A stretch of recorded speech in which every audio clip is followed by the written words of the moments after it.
and 2 pits. And you? I have 4 pit bulls. Did they all live in your home? They did, yes. They did? Yes. The two of you decided to go into this alleged business and needed some space, according to you, and went to the defendant who was renting a house. Is that right, Mr. Ashley? No, it's not a house. What is it? It's a building. What kind of building? It's a commercial building. Okay. On this commercial building lot, there's a backyard or a back Yes. empty space, and it's an open space with a fence. Yes. So it's not a home. No. What arrangements did you make with the Carter sisters to rent them that space? I made arrangement with Deborah Carter. May I see?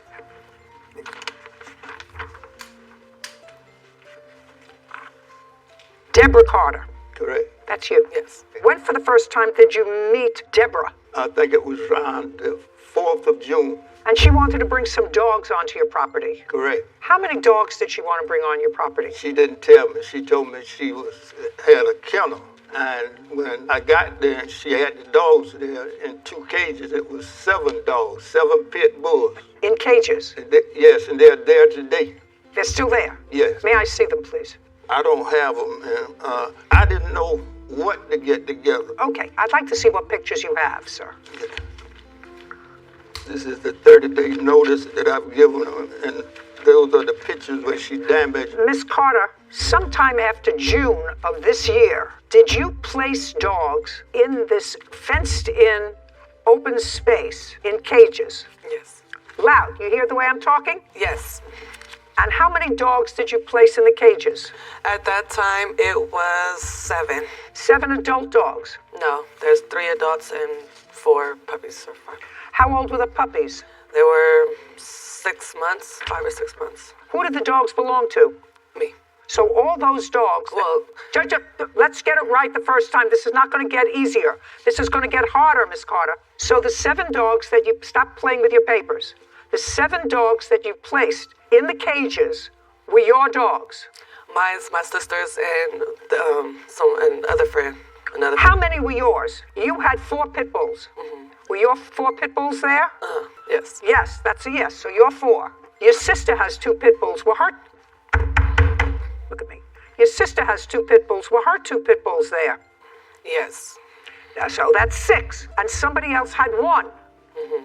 Who was the person who had 1? They're not here. It's a friend. We were watching their dog. They Okay, have a so dog. you put your 4 pit bulls, your sister's 2 pit bulls, and a friend's pit bull in 2 cages. No, How many cages? there are 4 cages, but... Okay, I'd like to see pictures of the There you 4 go. cages. There you go. And that's just to separate them. Your Honor, when she By first- 6. Shh. Just a second. Prior to meeting the defendant, where did you keep your 4 pit bulls? In the yard at my home. Was it in the backyard that you kept the 4 pit bulls? Yeah, they had space in the backyard, but they stayed in the house. And then when it's time to do their thing, they go outside. They stayed in the house in the living room. So they were house dogs? Yes. And what about your 2 pit bulls? I stayed in the front house. They stayed in the house with me. On what date did you bring your pit bulls to the yard? June 4th? June 6th. 6/6. And you paid him for a month. Is that right? Yes. How much did you pay him for the month? $500. And the 3 puppies that were 6 months old, what did you intend to do with those? We had people that wanted them. We were supposed Wait, to... just a second. Were they yours or hers? Who did the 3 puppies belong to? Me. They belong to you. So don't speak for her. Okay. Good. I've been speaking for Just all a my sec. life. I don't care what you've been doing all your life. Right now, I'm getting answers to someone who may or might not be swift enough or savvy enough not to tell me the truth. Did you ever have more than 7 dogs in the yard? No. Okay. So this is what I'm sort of confused about. Of the 7 dogs that you kept in his yard, 6 of them were pit bulls that belonged to you. And what you're suing him for is, you say, because of him, you lost your kennel business where you want, well, that's what it says here. You lost your kennel business. Daycare.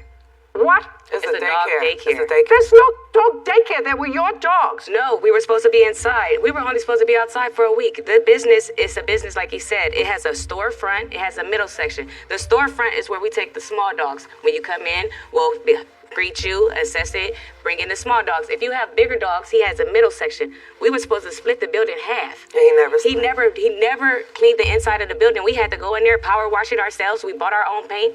We were only supposed to be outside for 2 weeks until his people cleaned the inside for us. Okay, is that what you were supposed to do? No, Your Honor, they're lying.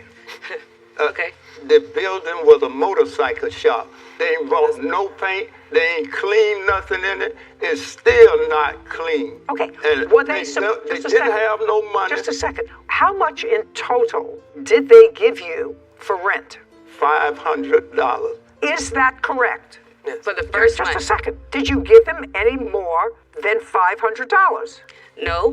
Did you have any other dogs other than your 6 dogs and somebody else's 1 pit bull ever on the premises? No. No, don't speak. I'm speaking to her. So whatever business you are, your investment in this business was $500. No.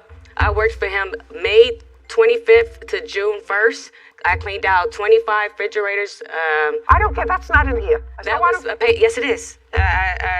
She didn't work for me. Just a second. I sent it to you guys. Just a second. Miss Carter, there is absolutely nothing here that says that you work for him and he owes you for that. Well, Let me tell you what your complaint states. Your complaint says money owed for sabotaging of business, vet bills because one of your dogs was injured, and I'm not saying- actual and punitive damages for assault. That's what you're claiming. I'm just saying that I cleaned those appliances. I He don't- said that that was a payment for rent. So that was for the second month of rent. It was lying, $500. Just a second. He was supposed to pay me every day, but I just told him to put I it don't- towards the rent. Okay. And that's what we agreed to. So Okay. the first month and the second month was paid for it. Listen to me. My question is simple. Yes. There's only one attitude here, madam. Stand up. Are your dogs still there? Some of them. Get them off his property. Why is It's that? not It's his over. property. Very easy. You want to keep dogs in a cage like this? I can't control that. I am certainly not putting a judicial imprimatur on keeping dogs, and I don't care what breed they are, in cages in a backyard. So, what I'm telling you this is you have 24 hours to get your dogs off that property. Get them off. He's going to get an order from a marshal. And if your dogs aren't off that property, they're going to the pound. So Do why you is that- understand? why is that I want you to implied? understand. I want you to understand my order, because now we're in August. You started this whole process in June. I'm finishing it before it gets too mucky. Get your dogs off the property. We understand each other? Why is that? Why? What did we do? We paid. We Like did the only- everything. No, we was you supposed paid to him do. for 1 month in June. But we You paid him in 1 month in June. We are now in August. This is a marriage that's not going to go well. Get your dogs off his property, and then you don't have to deal with It's it not anymore. his property, it's not ma'am. his Do you understand? It's not his No, property. I don't understand. You don't Then understand. if it's not his property, then what are you suing him for? We're still Because in- he's the one who stabbed me. Oh, just And a he's the second. one who- Just a second. So if we're eliminating money owed for sabotaging a business, and if you're suing him for assault, then I'll hear your assault. Then I don't have to hear any of the things about the dogs. So all I'm going to hear about is the assault. Tell me what happened. You were assaulted. That's what you want to tell me. Yes, July 5th, we had came. My witness, if she could speak, she had certain. No, she wasn't assaulted, right? Yes. Okay. She was assaulted first, actually. She's the first one he swung on. Okay. Step up. July 5th. Your name is what? Priscilla Walker. You don't own any of these dogs, do you? No, ma'am. What were you doing on the property on the 5th of July? I sometimes go and help them with the dogs, clean up and feed the dogs. And those dogs that were there, they were there for at least a month from June 4th to July 5th. Correct. They're 6 pit bulls. Correct. Right? That used to be, according to them, in the backyard or in their homes, right? Correct. Okay, now, Priscilla, I want you to look at me, and they're your friends, right? So you went over to help them. Yes. I want you to tell me what it is that caused them to take these house dogs that were in their homes and in their backyard if they had to relieve themselves, don't speak, and move them into cages in a backyard in a commercial building. I want you to tell me that. Your Honor, that wasn't the intent. They moved the dogs for a bigger space because they're entrepreneurs and they wanted to start a business. Just a second, it's not their business. Business is starting a business with somebody else's dogs, not your dogs. They wanted to start a doggy, uncross your arms. They wanted to start, according to them, a doggy daycare. That I understand. But you don't start a doggy daycare by taking your dogs that are house dogs and putting them in cages in somebody else's backyard. Why not? Or somebody else's space. Your Honor, that's not necessarily true. We're millennials. When you're boosting a business, you want to use yourself and what you have as advertisement, and that's what they did. So the other dog that they did have was a friend, and the friend was actually paying for that dog to stay there. So it did deem it a business at that time. You still haven't answered my question as to why their 6 pit bulls were in cages when they were formerly house dogs for a month. Your Honor, the gentleman over here.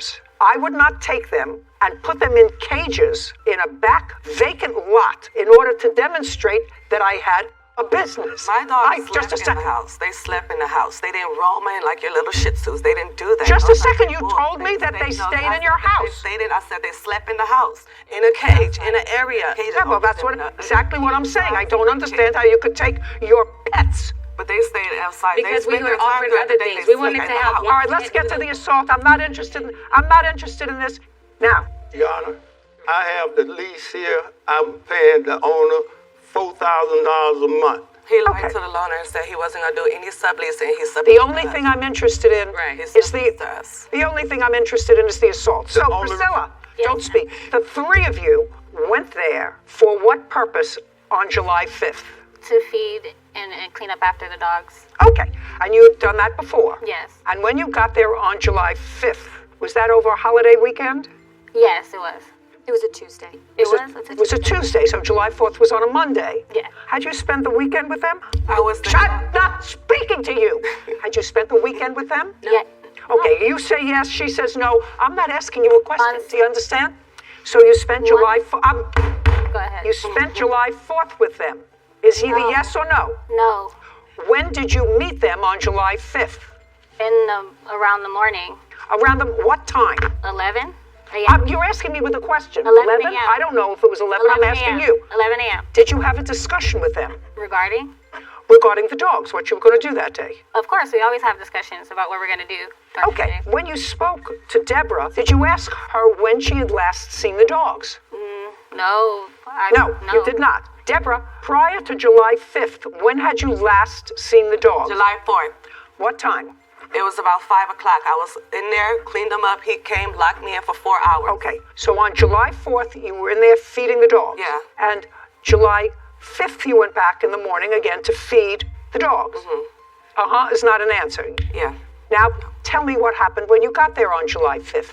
On July 5th, when we went inside to feed the dogs, I went to go turn on the water hose, and I noticed that the water would not come out. That's when they were in the kennels feeding the dogs, and I told Carter that, hey, the water's not on. So the door to the building was open. I believe they both stepped in. When they stepped in, there was verbal altercation. So when they stepped in, you heard that there was someone else in the building? Yeah.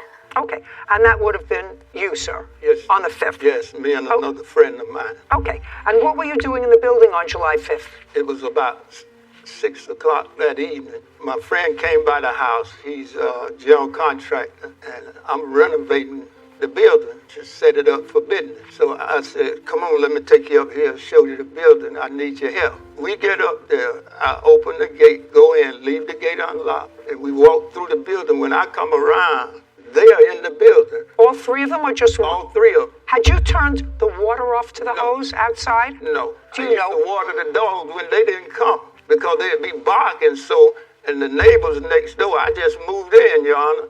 I don't want to make no enemies. That's why I told them I'm not taking no more rent from you. Get the dogs out. Okay. I tell them you trespass. Just a second. So now you went inside, or the Carter sisters went inside. Yeah, I said You that. heard some noise. Did you go into the building? Yes. Okay. And what happened when you went into the building? When I went into the building, he immediately got very frustrated and said, what are you guys doing here? Why are you here? You need to get off my property, get off my property. They're like, we paid you. We have an agreement. The next thing you know, he pushed Deborah Carter. He pushed her. And then that's when Denise Carter got in the middle and said, no, you're not. Don't put your hands on my sister. The situation ensued. The gentleman that was inside stopped everything and walked him out of the building. And as he's walking him out of the building and we're walking out behind him so that we can try to figure out what's going on with the water, he slams her foot in the door and tries to lock her in. and pushes her. And that's when they started pushing on the door because at this point he's trying to lock them in. Lock them in the building? Yes, ma'am. Okay. When they actually, the gentleman stopped him and the door opened, I seen what type of altercation it was. I didn't want anything to do with it. I'm like, Okay, so at that point, nobody was injured? No. Okay, so now you're outside? Now we're outside. Okay, and you're outside in the back back area area. where the dogs are? Correct. Tell me what happened next. So as we're walking, I'm walking fast because I noticed that he's walking fast, and I'm like, you're not about to lock me in here. You already just tried to lock them in there. You mean lock you in the the yard? So you got out of the yard? Yes, he tried to close the yard gate on us, which is a really big, tall, black gate. And as soon as he tried to close it, it was just an altercation, a verbal altercation started. He didn't like what was said. I was on the left-hand side. Tell me what the altercation was. Everything was said about the business, that they were going to speak to the owner, that, he still owed them money if he wanted them to move out for the rest of the month, that he could just give them the money or whatever and they'll leave. It wasn't a problem. By the way, I am looking at your lease, and you did lease the premises from June of 2022 to May 31st, 2025 at a monthly rent of $4,000. Are you still paying rent to the owner of the building? Yes, ma'am. You have to remove your dogs there. He's not paying rent. He has an eviction notice too. He owes $4,000. I have a picture of it. He's lying. He hasn't paid rent. When was- He hasn't paid saying rent is true. this month or last month. He got the eviction last month on the 11th. Okay. Right now, he has not been evicted from the property. Is that correct, or have you? Right. I just paid him yesterday. Why did you say you? Just a second. I'm asking a simple question. I have before me, ladies, pay attention. I have before me a lease that gives him 3/4 of the building and the backyard. Until he's evicted, until this lease is deemed void, you have to remove your dogs within 24 hours of today. Why? I am evicting you with a marshal. With his right hand, and it connected with my face. After that, he started punching on all of us, so we had to defend ourselves and fight back. And then an altercation got started, and everybody was fighting with everybody. So it was the Yes. three of you and him. Yes. That's correct. Okay. Did you go to a doctor? No, but I was. Did you? Just a second. Did you take photographs of your face? No. What about you, Deborah? Were you hit by the I was. defendant? Yes, I was. Where were you hit by In the my defendant? face and my Did you- split. No pictures, and I didn't go to the doctor. I self-healed. Good. And what about you, Miss Carter? Where were you To the hit? doctor.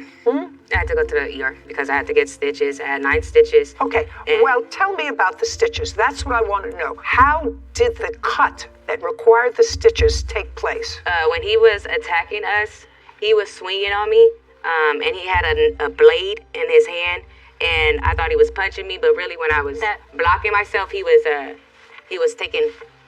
That was the second occurrence because after the first one, we tried to leave the situation. He was upset and put out a knife. We thought we and were attacked leaving. us Yeah, with he a just knife. came back with the knife, and Now I'd like to see the records.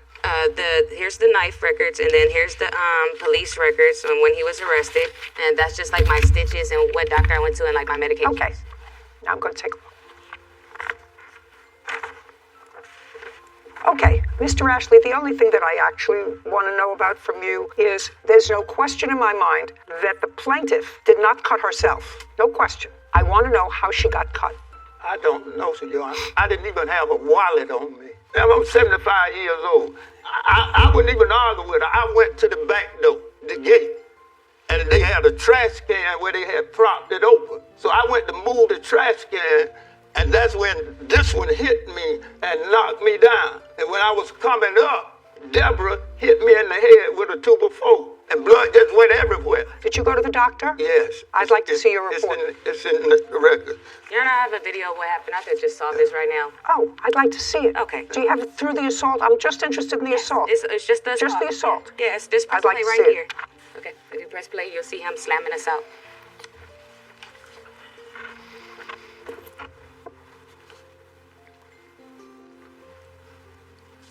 I don't see any assault. Well, yeah, I tell you, my phone fell out the hand. Well, I'm just saying then that don't he- show me what I can't see.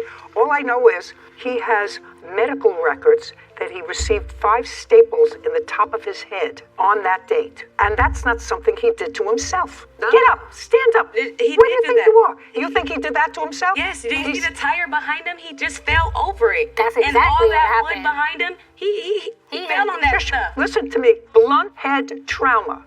which is what They the knocked emergency, me down. which is what the Calm emergency. yourself down. You attacked us. You You have- were attacking us in Pleasant okay. Grove. Listen to me carefully. You have, now sit. You have 24 hours to get your dogs out of that yard. You want to show me pictures of a trash-strewn yard? That's not where I would keep my precious house dogs for an hour. So get your dogs out of there 24 hours from today. How do I This is not a dance party. I'm ruling now. 24 hours, remove your dogs. You have nothing left to do with him. He wants you gone. I want you gone. I want those dogs out of the cages on that property, and I want them gone within 24 hours. Now, there's no question, Mr. Ashley, that both of you were injured in that altercation. No question. All I'm asking is, subsequent to your arrest, did you have a hearing? No, Your Honor, I have it right here. They rejected the case. May I see it? They wouldn't even hear it. Sure.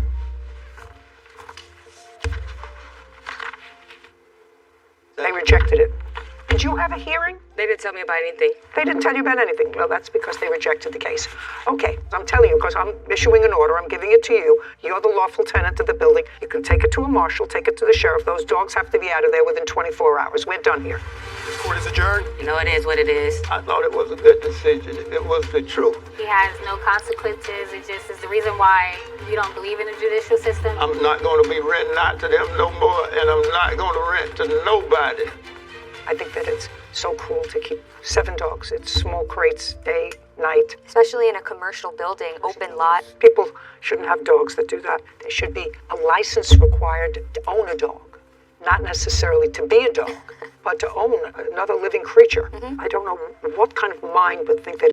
Mr. Bearden. Yes, Your Honor. It is your claim that the defendant owes you the balance of a dog that you sold to him. Correct, Your That's Honor. what the case is about. Defendant says he doesn't really think he got what he bargained for, and while he has no intention of returning the dog to you, he doesn't want to pay the balance. Yes. Be a yes. So I have a couple of questions because it's not a terribly difficult case. You say in your complaint that you are a breeder of full-blood tricolor bullies. Correct. Bully breed, American bullies, and these are tricolor American bullies, which have 5 different distinctions within the American bully breed. I don't want you to try to confuse me Yes, ma'am. any more than I'm confused about this. Yes, ma'am. Is an American bully a pit bull? No, I have proof. It is not. It is not.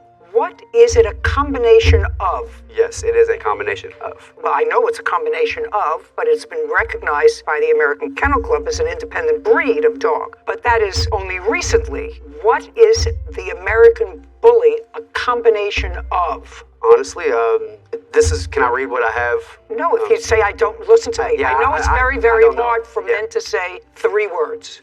I don't know. Somehow they could say, I love you, I hate you, get out of my parking space, you're snoring. They could say a whole bunch of things, but they have trouble saying those 3 words. Yes, ma'am. I don't know. I fully own that. Yes, ma'am. I I don't know. don't know. Sarah, look it up. Will do. American bully. Says that originally standardized and recognized as a breed in 2004 by the American Bully Kennel Club. 2004. So if it's recognized a breed in 2004, it's got to be a mix of something. So the American Bully was started by crossing the American Pit Bull Terrier with other dogs in the Bully breed family, and sometimes dogs outside of the Bully breed family. But it's So- become its own breed. It's become its own breed, but started with the American Pit Bull. That's what that says. Do you want her to read it again? So there's also bully dogs are descendants from the crosses between ancient bulldogs and a variety of British terriers. And this says an American bully was started by the crossing of the American Pit Bull Terrier with dogs in the other bully breed family. And ultimately, it was recognized as a breed unto itself, although I don't understand how that could happen if you're a cross between one breed, the American Pit Bull, and a variety of other dogs. You know, that's like a golden doodle. That's like a golden retriever and a poodle. Isn't that what a golden doodle is? I believe so.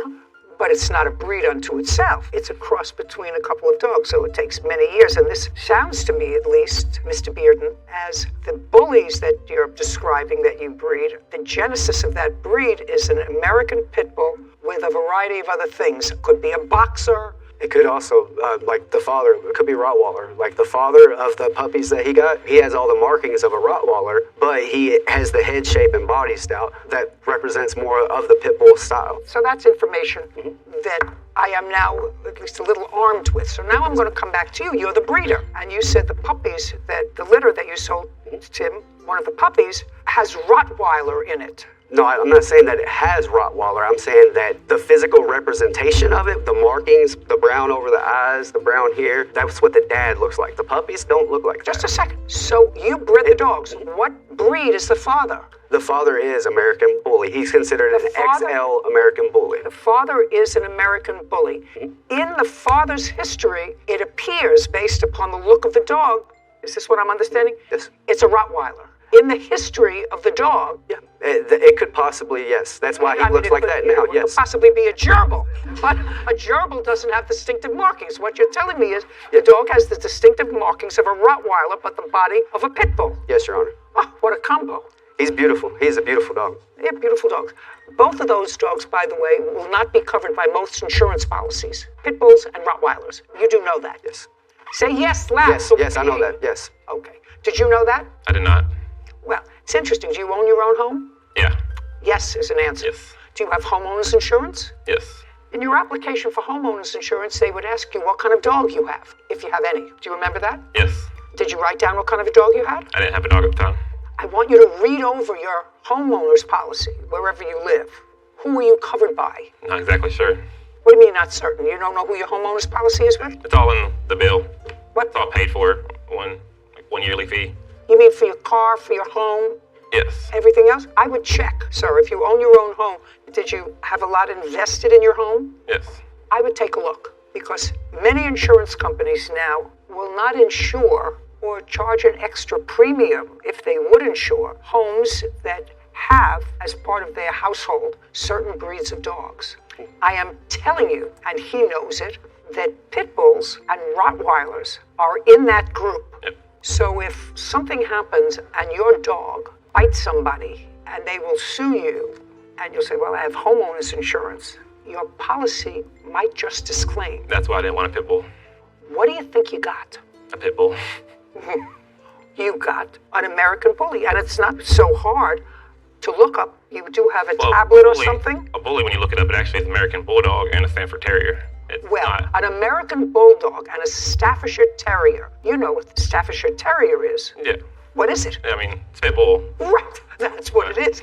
Everybody tries to use different language because they want to get away from that. It's a bully, it's a terrier, it's a something else. But bottom line, that's what it is. And you know that's what it is. Whether it's a half or a quarter, you know it's listed among those breeds that the insurance company is not going to cover you for.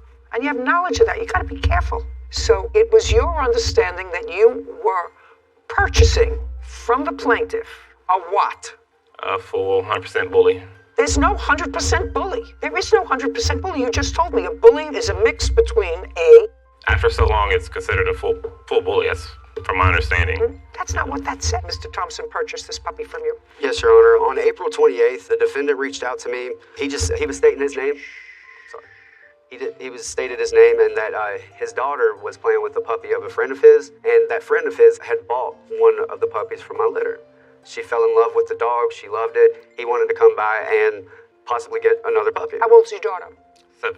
If I could do that thing that some people do and, cross their eyes on purpose, I would do that for you. Now, is this your only child? Yes. Okay. After he reached out to me, we exchanged numbers and spoke for a few days over Facebook Messenger. I gave him my number. We had a conversation on the phone about prices, about the breed, and payments, because he reached out to me originally stating that, hey, I don't have that full amount that you would be asking for. Just a second. Can I see text messages where you discussed the price? Yes, ma'am. And where you agreed on a price? No, that was, so we agreed on a price verbally. The text messages is where I sent him my number. Right after I sent him my number, that's when we had the conversation about prices and payments. Let me see what you... Yes, ma'am. Do you want text messages and the Facebook messages? Yeah. Okay. Read anything. It's all in order from front to back. Oh, no. Yeah. Just about the price of the dog, please. Well, like I said, Your Honor, the price of the dog was a verbal. I understand that. The initial discussion that you had with him, you told him what you wanted for the dog. Yes. Thank you, sir.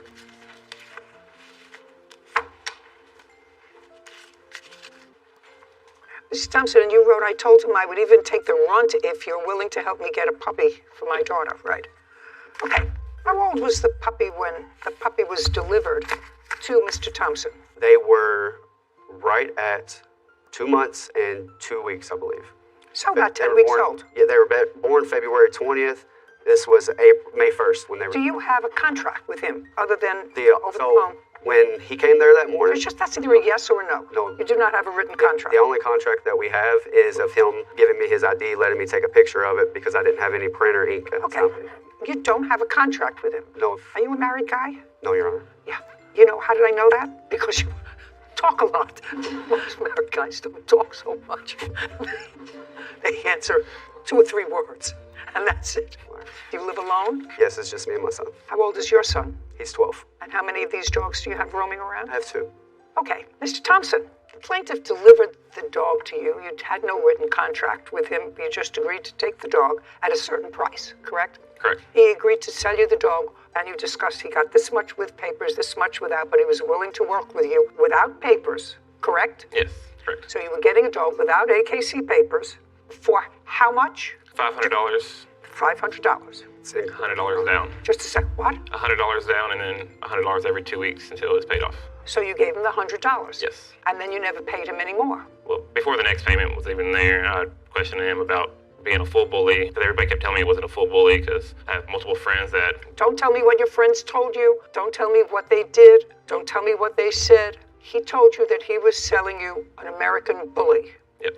Without papers. Yes. So that you weren't going to use this dog for any breeding purposes. Yes, good point. Because you don't have papers, and that would be sort of foolish for you. Yeah. Did your daughter fall in love with the dog? Got the dog that she wanted, right? Yeah, she a little picked it female up. called Zoe. Zoe. Yeah, she picked her up. Your Honor, And she just... I disagree with that also. What? When he originally arrived that morning, he was trying to get a different dog. He wanted a certain one. Just a second. Your daughter picked this dog out. Yep. You disagree with that? The daughter and him both wanted a different dog at first. We had our mind set on a certain puppy before we got there. When we showed up, the puppy that we wanted was getting taken by another people that she... So your daughter picked another puppy? Yes, yes. Correct. Let's not make this harder than it is. She picked the one that she was happy with. Yeah. And she's still happy with it. Yep. And she likes it. Yes. You wouldn't take it away from her. No, I would not.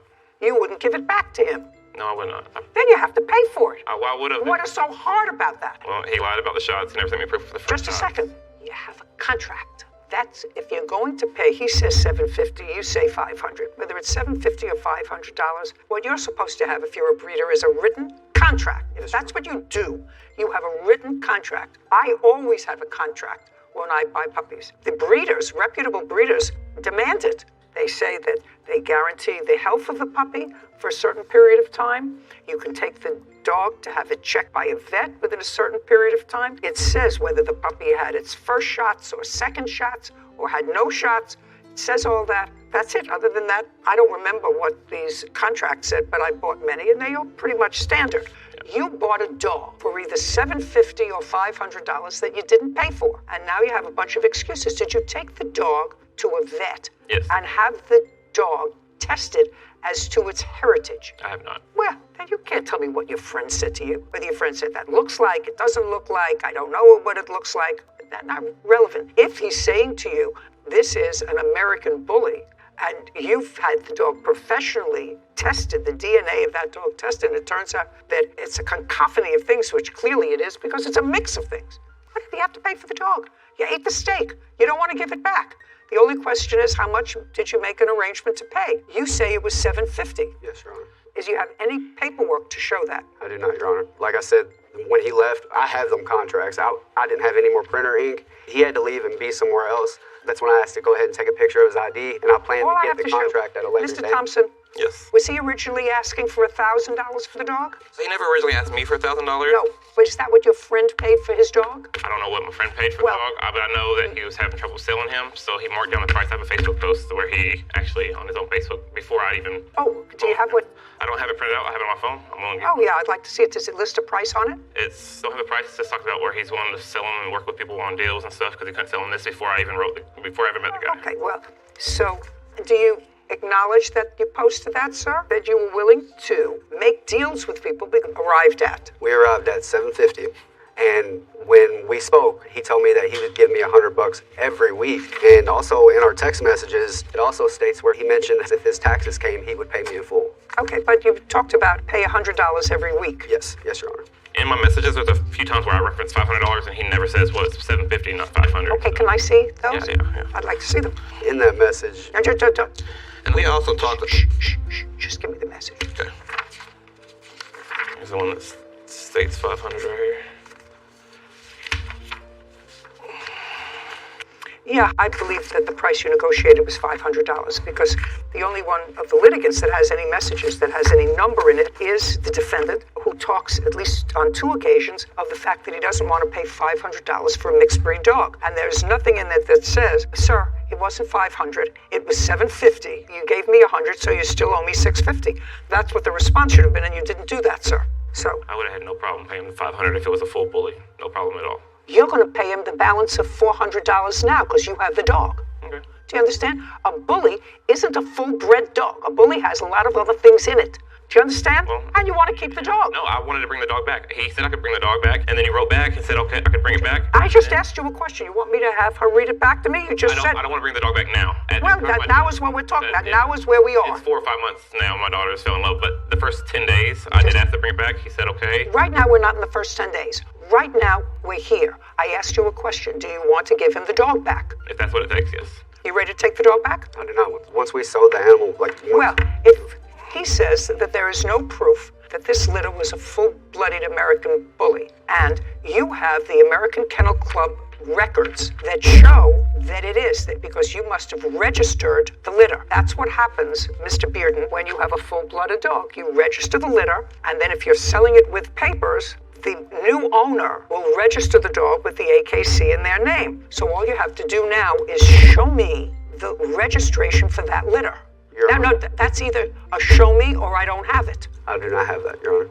Because there was no reason. That's why the puppies were $2,000 with papers and $1,000 without. There's no reason going the extra mile. That's why they have the $2,000 option of me taking that headache off their shoulder. No. That's a lot of who shot John, sir. If you are a breeder, that's what you identify yourself as. I am a breeder of. Yes, Your Honor. Okay? And clearly you are a breeder of because he saw puppies from another litter of yours, which drove him and his daughter to contact you. Yes, Your Honor. So if you're a breeder, you register that litter so that if you want to sell it, a puppy with papers, you've already registered that litter. Either you can use it or not. Do you understand what I'm saying? You would know exactly what I'm saying. That's the normal process of things, yes. And right now, Mr. Thompson, at this point, I agree that you agreed to pay $500 for the dog and gave him a $100 deposit. Yes. Which means you owe him $400. He said I could bring the dog back at one point if I wanted to bring the dog back because I didn't think it was the dog I wanted. I'm talking about now. Yes, I know, but and then he said no. And then he said no 2 days later, and then he said he's gonna take me to court, or he threatened me and said he's gonna have someone come get the money out of me if not. And then that's when I stopped responding. After he threatened me, I stopped responding, and that was before our first initial payment. That was within the first 10 days, and it wasn't even in the 14 days yet when I was gonna get my payment. Did you pay him? No, I didn't. $100? I paid him $100, yes. Yes, I'm talking about $100. Yes, I did. So what do you want me to do today? I don't think he deserves nothing. He lied about the breed. He never sent me shots. He lied about those. Yeah, just a second. And then he threatened me. Do you want to return the dog to him, or do you want to pay him the $400? I'll return the dog to him. Fine. He's returning the dog to you. Understand? I paid all the vet bills. Just a second. Vet bills. I don't care, but I will prepare an order that within 5 days of today, you will deliver the dog back. He delivered the dog to you? No, I went to his house, picked it up. You went to his house? Great. How far do you live from each other? 30 minutes, probably. Is there a police precinct in the middle? Because I don't want this done at anybody's house. What police precinct is closest to you, sir? Maybe Bullitt County Police Department. That's where you will meet. 5 days from today. What's a good time for you? 4 p.m., 5 p.m. What's a good time for you? Whenever. 4 o'clock. Yep. 4 o'clock. Yes, Your Honor. Fine. We'll prepare an order, give it to you. You meet at the precinct and exchange the dog. Will he pay me from what I gave him? He'll give you back the $100. What about all the vet bills? That you eat. Okay. Got it? Yes, Your Honor. That's the order. That's what he wants. Sounds good. Let him go explain it to his daughter. Perfect. And you dated in college? Yes. That was more than 30 years ago? Yes. And according to Mr. Kelly, you broke up with him in college. And what year was that? Oh, gosh. That was what? Do you remember? 92, I believe, Your Honor. And then somehow you reconnected. I assume you both had lives in between 1992 and 2022. When did you reconnect? In April of 2021. How? Well, he was looking for me, so... He was looking for you? He emailed my best friend. He emailed her business and asked her, well, gave her his number and asked that I call him. So far correct? Yes, Your Honor. So you were interested in seeing her again. In that 30-year period, did either of you have other people in your lives, have children, marry? Yes. You did? Yes. Okay, how long were you married? I was married for 10 years. Have any kids? Yes, 2 kids. And you, sir? 11 years. And have any children? One child, yes. Both divorced? Yes. Okay, that could have made an interesting love story, but didn't happen. Okay, so you wanted to reconnect with her. You got in touch with a friend of hers through a business number, and you called him? Yes, I did. And that was in April of 2021? Yes. Where did you live at the time? Detroit, Michigan. And you, sir? Colton, California. When was the first time you actually saw each other? April of 2021. You live in Michigan. Yes. But you have a child who lives in California. I do. How old is that child? 21. Male or female? Male. And where does he live now? With his dad. When you come down to see him, where do you stay? In the past, sometimes I would stay with his dad, and sometimes I would stay in a hotel. So when you visit him, you either stayed with his father or your ex-husband? Yes. Or stayed in a hotel? Yes. Depending upon the circumstance. Most of the time, did you stay at the house with his father, or most of the time in a hotel? Most of the time, in the past, I stayed in the house with his father. And is this his father's only child as well? We have 2 children together. 2 children? Mm-hmm. Where's the other child? She's in Chicago, Illinois. How old is she? 26. So you see her less frequently than you see your son? I probably see them about the same. Do you go to visit her in Chicago? Yes. And you go to visit your son in California? Yes. Okay. So what I'm gathering happened is you saw each other for a while. You thought it was an exclusive relationship. You did not. At first, yes, I did, Your Honor. And then what happened? The last time I saw her was in Detroit. And when I returned from Detroit, the girl that I was seeing at the time had disappeared. You mean the girl that you were seeing prior to seeing her? Right, exactly. And I thought the relationship was over. She went deep into Mexico, and I hadn't heard from her. She had to go for some family business. And then she resurfaced once I came back. And once you came back from California on your last trip? Once I came back from Detroit. From Detroit? Spending time with her. To California. And so we started talking again, and I didn't get in contact with her. She was trying to contact me, and so you stopped answering her calls? No, not really. I called her, and I let her know that, the girl resurfaced, and that I didn't think it was going to be able to work out between me and her. And that's when the problem came along. The problems with regard to money? Yes. Okay. So this is what your lawsuit is about. So you broke up with her, and at that time, according to you, you had unpaid advances to him for an airline ticket and car repairs and some small amount of money for a new grandchild that he had, some baby items. So let's start with the plane ticket. When was the plane ticket? The plane ticket was purchased in May. It was to go and see him for his birthday. Okay. Was this the only time that there was an airfare issue? Who paid for the airfare? Because he would drive most of the time. He drove one time. I flew, and this was the only time that he said he would pay for the ticket. I paid the other times. Okay, well, tell me about his discussion with you of paying for this ticket. Sure. So he wanted me to come for his birthday. When is your birthday? June, Your Honor. And I told him that I was looking for tickets. He said, I want you to come for my birthday. Yes. No, tell me what he said. He said... Tell me what he said. No, don't look over there. Look over here. He said, I'm going to fly my boo thing out. Okay. And later, I looked for tickets, and he said, oh, I was going to give you $500. Okay. And you purchased the ticket, and that was in May of what year? That was in May of 2021. We agreed that I would put the ticket on my credit card. And when you got to his home in California, did he give you the $500? He did not give me the $500. When did you ask him for it again? I didn't ask him for it while I was there. And then? And then when I was back home, he told me that he was going to take care of it. He said he was trying to get his money together to come to Detroit, and he was crunching numbers. And no, I'm talking about the airline ticket. Right. Then he said, I need to give that money to you this week, right? And I told him I had made a payment on a credit card, and he could have more time. And so he said he would take care of it. He said, I'll take care of it when I'm there the 1st of August. Did he come the 1st of August? He came in August, yes. Okay. And what happened in August? He came in August. We was there. We did not have any discussion about money until he told me that his account was compromised and somebody owed him some money and didn't give him the money. And so that's when he asked for the other loan amount. For the other amount of money? You mean he was in Michigan when he asked for more money? Yes. Well, but he asked for any money. You were never given him money before. Correct. Tell me about it. So he sent me a text message, and he asked if I could go to the credit union and take out a loan for him. I'd like to see that. Sure. Please, if it was in a text message.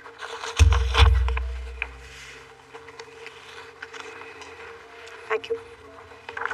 Mr. Kelly. Yes, Your Honor. Can you check with your credit union and see if you can get a personal loan for $1,000 and I can make payments on it because I don't even have my gas money to get out here? And she responds, I can loan you $1,000. Is that all you need? And you respond to her, well, the $500 I'm short would be perfect if you can. $1,500. $1,500, excuse me. $1,500. Yes, Your Honor. Well, what do you think that meant?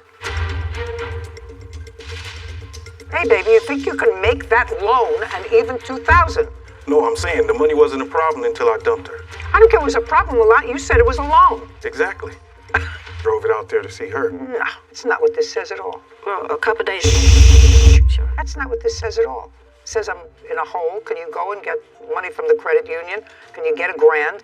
And she was nice, and she said to you, is that all you need? And you said, well, as long as you're going, I could actually use $1,500. That would be perfect. Right. I didn't know that we were keeping tabs on things because I've spent money on her and never asked her for anything. It's not a question of spending money. So spending money on her is chivalrous. She came to see me on my birthday, but I bought her gifts. And I took her to Mexico for 4 days. 7 years of college and law school. I took the bar exam. I've been a judge for over 40 years. You think I'm going to listen to you buying her a hamburger? That's not what this is about, sir. Or a present. That's what people do. You told me, sir, that you were in an exclusive relationship until your girlfriend from Mexico resurfaced. That's what you told me.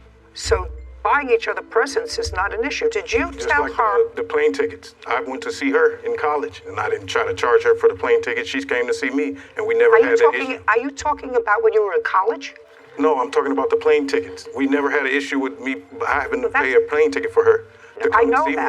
I know that, but she said this one was different. This one ticket, not all the others when you visited.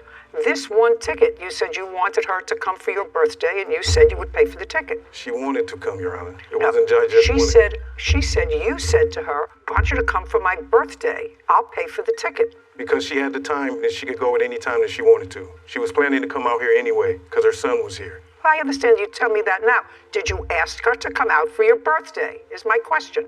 Yes, probably so. Okay. How much was the airline ticket? $500. Show me.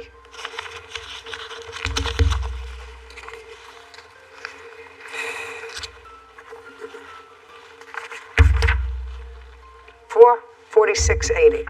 With bags, it was $500. I don't care about the bags. Okay. Now, I want you to tell me about these baby items. That's the last thing on your menu. But we didn't finish with the other. We finished with it. But he asked me for an additional $500 after that $1,500. 2 days later, I have that here too. I'd like to see it, please.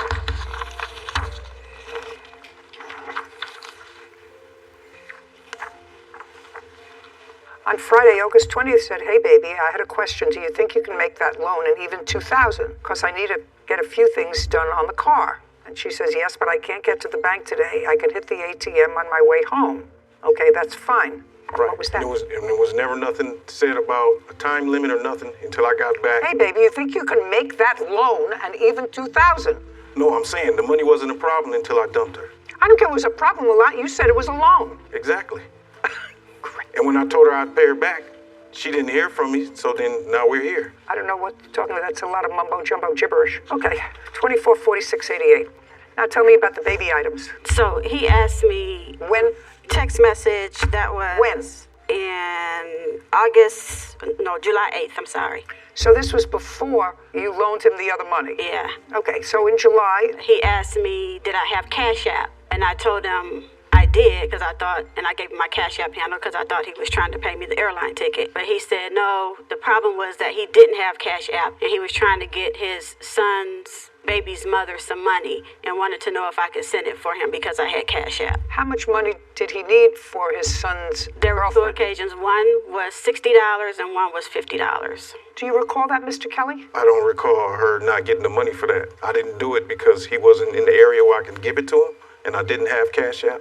And she sent it on the Cash App, but I gave her the cash for that. And that was in July. Yes, while I was still there. He never gave me any cash. I don't think so either, because then you borrowed all this money the next month.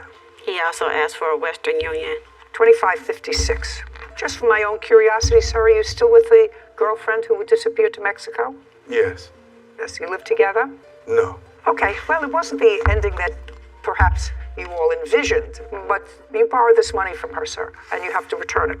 $25.56, judgment for the plaintiff. Thank you. This court is adjourned. Obviously, I'm happy. Well, technically, yeah, it was a loan. Judge saw through what he was trying to say. I don't know what he was trying to say. But I spent money on her, and I never kept tabs on it. Oh my gosh, he just asked me for a lot of money. I wasn't in love with her, and somebody else came back from the past. No, I just want my money, and I told him that. I just want my money. So I'm curious, Judge, the ratio of cases that you've seen of women loaning men money versus the other way around, men loaning women, their girlfriends, money. I think I would have to go with 80-20.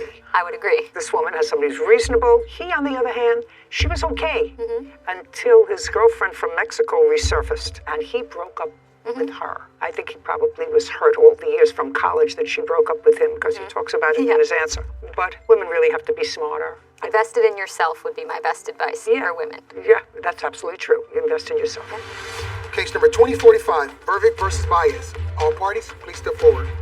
Howard Verbrick is suing his former customers, Angela and Jimmy Baez, for loss of income and the cost of a wolf dog. Mr. Verbrick, what do you do for a living? I'm an auto mechanic. Who do you live with? Myself. When did you get into breeding and selling wolf dogs? Approximately 8 years ago. Why? I found the animals fascinating.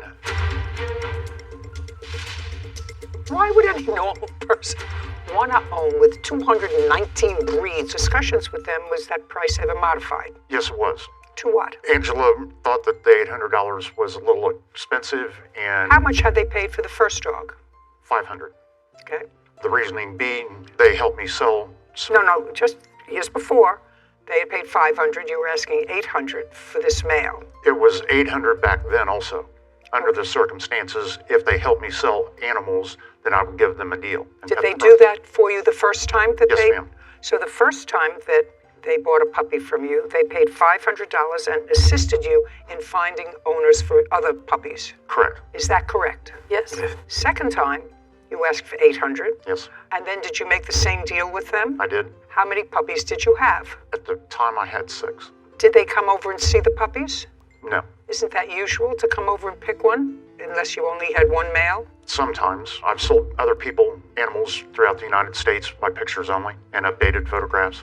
On what date did you go and pick up your puppy? He dropped the puppy off to us on, I think it was March 22nd. How far does he live from you? About 40 miles. So 30 you miles. could have easily gone to see the litter. Yes, correct. So you chose for him to drop the puppy off. Well, he kind of messaged us, and we had a phone conversation where he stated that he couldn't feed the puppies anymore. No, that's not what I'm asking you. I know you have a script that you want to tell me about because you have something in your head, but that's not what I asked you.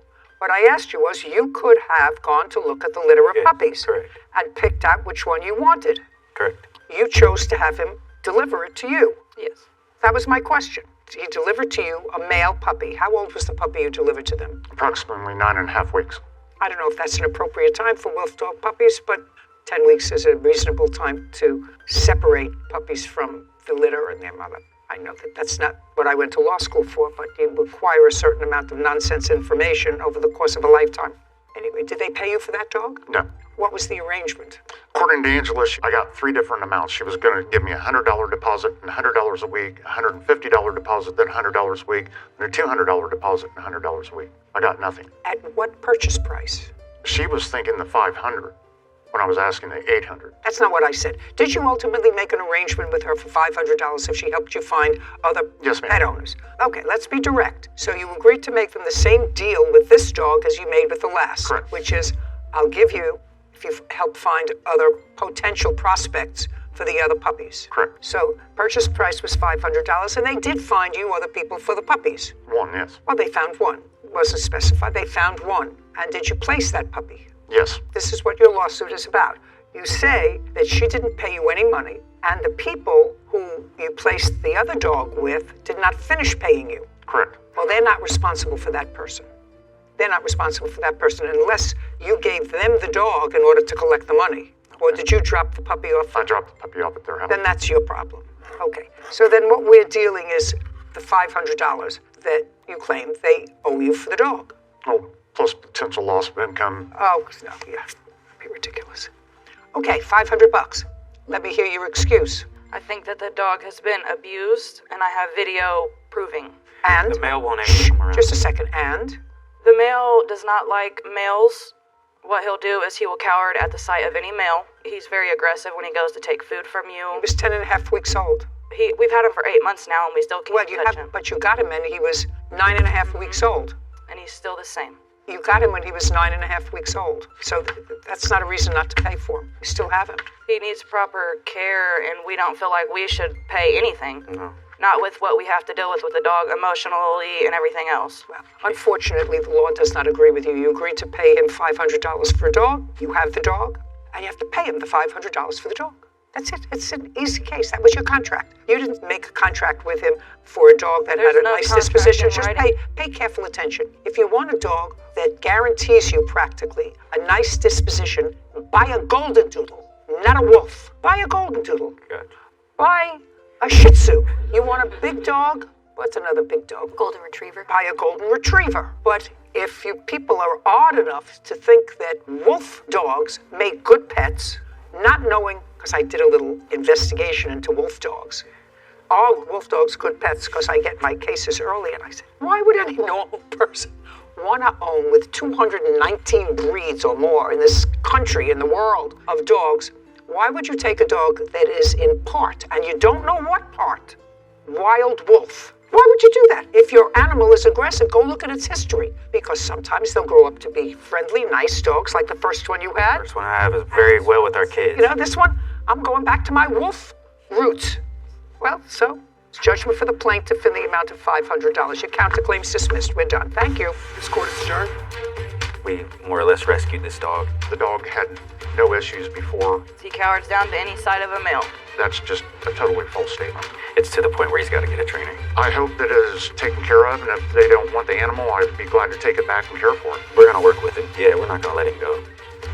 Just another example of people who maybe, maybe not, looked into the history of a dog, a wolf dog. Mm-hmm. And if you read about it... I did a little before the case. Yeah. And it said that a wolf dog is a mix between a wild dog and a domesticated dog. And they list the names of the kinds of dogs that they have been bred with over the course of the years. But in that kind of situation, you don't know how much wolf you're getting. It's a risk. You could be getting 8% wolf. You could be getting 50% wolf. You really don't know. I think that there are some jurisdictions where they don't allow them to be sold as domesticated pets. I think there are. She owes you money for her daughter's dance lessons. Yes. You claim you're owed $946 and you want $7,200 because it includes interest. I try to be kind to people. That's not being kind. This is Judy Just, Danny Velasquez for dance class fees. Court coming to order. All rise. Have a seat, please. Hello, Judge. Case 2086, Renner versus Velasquez. Thank you. You're welcome. Miss Renner, you run a dance studio. I do. How long have you had it? 30 years. And what age children do you teach? We have a mommy and me class which starts at 18 months and our oldest student is 19 years old. And Miss Velasquez has a daughter. Mm-hmm. And she was at your school during what period of time? She started in June of 2020 and she quit in June of this year.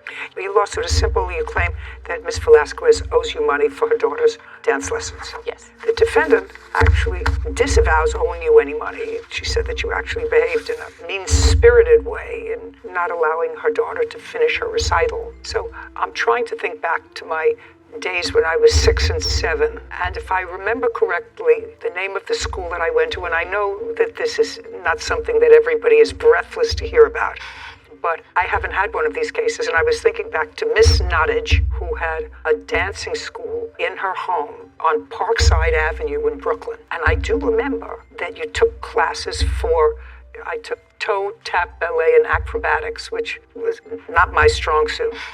Any of them, none of them were my strong suit. Father always said that I should sue the city because they built the sidewalk too close to my behind because my legs are short. So being a ballerina was really not physically possible for me, but in my mind, I thought I was a ballerina. Anyway, as do most little girls, I assume. So you worked during the year, and at the end of the year of your dance class, I remember you gave a recital. Everybody got all excited and dressed for the recital. I assume that's what happens in your class. Mm-hmm. Yes, that's a yes. Yes.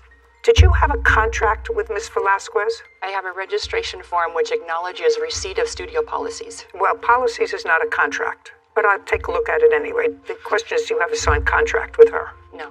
Okay, Matt, take a look at that.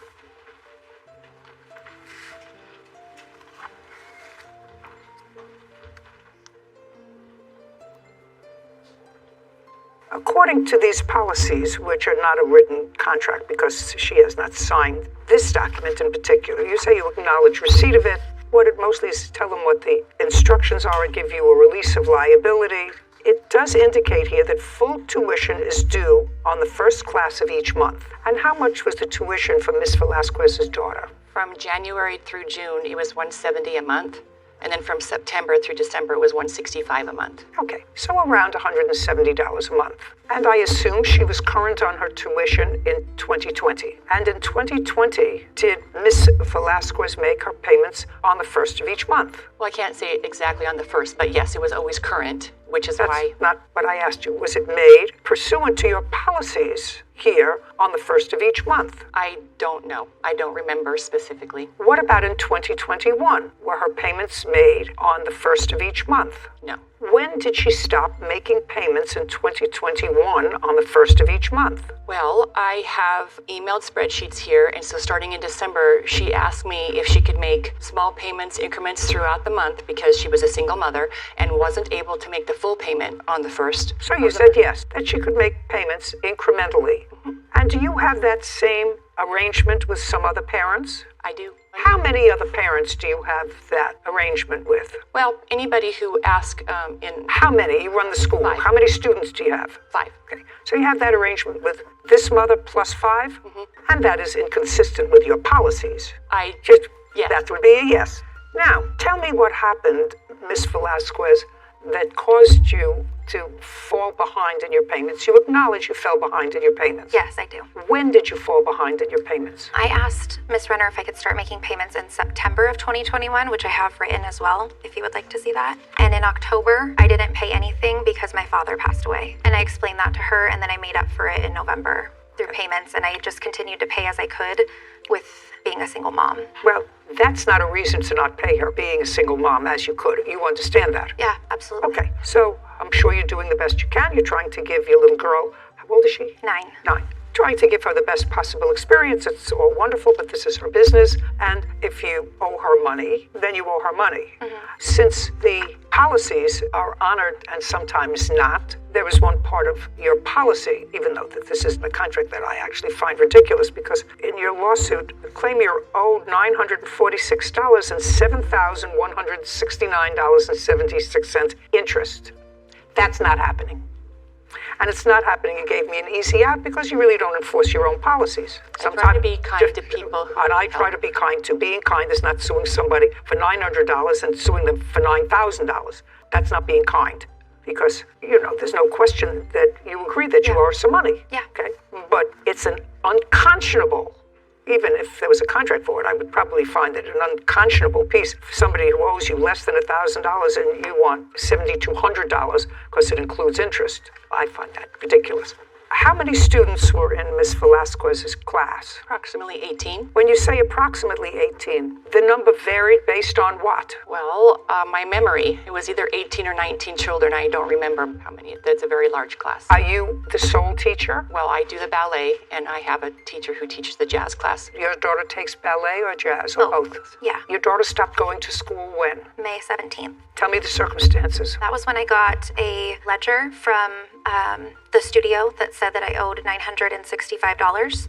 and my math was thinking I was closer to like 360. So I kept messaging and asking where the confusion was, and I didn't get a response until May 27th. That said what? That said I owed $1,300, and this was from Miss Jenny. And that was for late fees? What was it for? The dance team and the costumes for the recital that was coming up. Okay, well, do you have a ledger?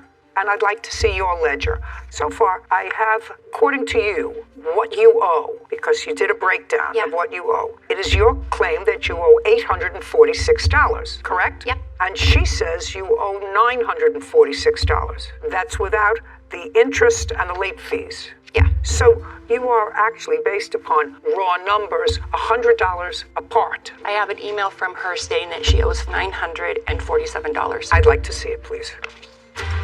And later today.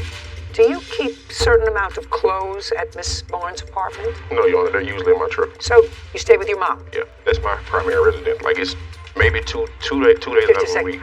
Mr. White, this is what we're getting. You see where we're starting to smile now? Renner claims her client, Danny Velasquez, owes for dance class fees. Okay, so in this email, you acknowledge owing $586 and then $360 for teen. What is teen? They did like competition teams that I allowed my daughter to be on. Before I let her audition, I made sure that Jenny was okay with my payments, and I sent it all in. No, I'm just reading the email, which seems to acknowledge that you owed her $947. Yeah, so the team portion was $361, which is what I thought was owed. No, you said team, and your regular tuition said that I owed $1,301 when I only owed $586. So $586 and $361 and $947. You're correct. I just couldn't get any accurate numbers. I'm taking your numbers that you acknowledge. Right. First she said it was $1,647 I owed, then she said $1,400. Right now I have, she says amount owed $946. You said it was $947. So let's say it's $947. And that's without late fees and without interest. So you would consider that a fair number. Yeah. And Ms. Rayner, you would consider that a fair number? Yes. Judgment for the plaintiff. We're finished. Thank you very much. Thank you. This court is adjourned. I think it was fair. I just wish that my daughter would have been able to dance. Money was due to me, and she was not paying. I had to go in and be the one that broke her heart. She argued with every statement we sent her. We've already found a new studio, and it's amazing. Pay your bills. It's a big blessing in disguise that my daughter's not with Jenny anymore. I'm sure you were a great dancer back in your day. Maybe ballet now isn't for you, but I'm sure you were the cutest one in the class. But I do think it was unconscionable for the owner of the dance studio to agree that the mother only owed around $900, and she wanted to have this court pay her almost $9,000 in late fees and interest.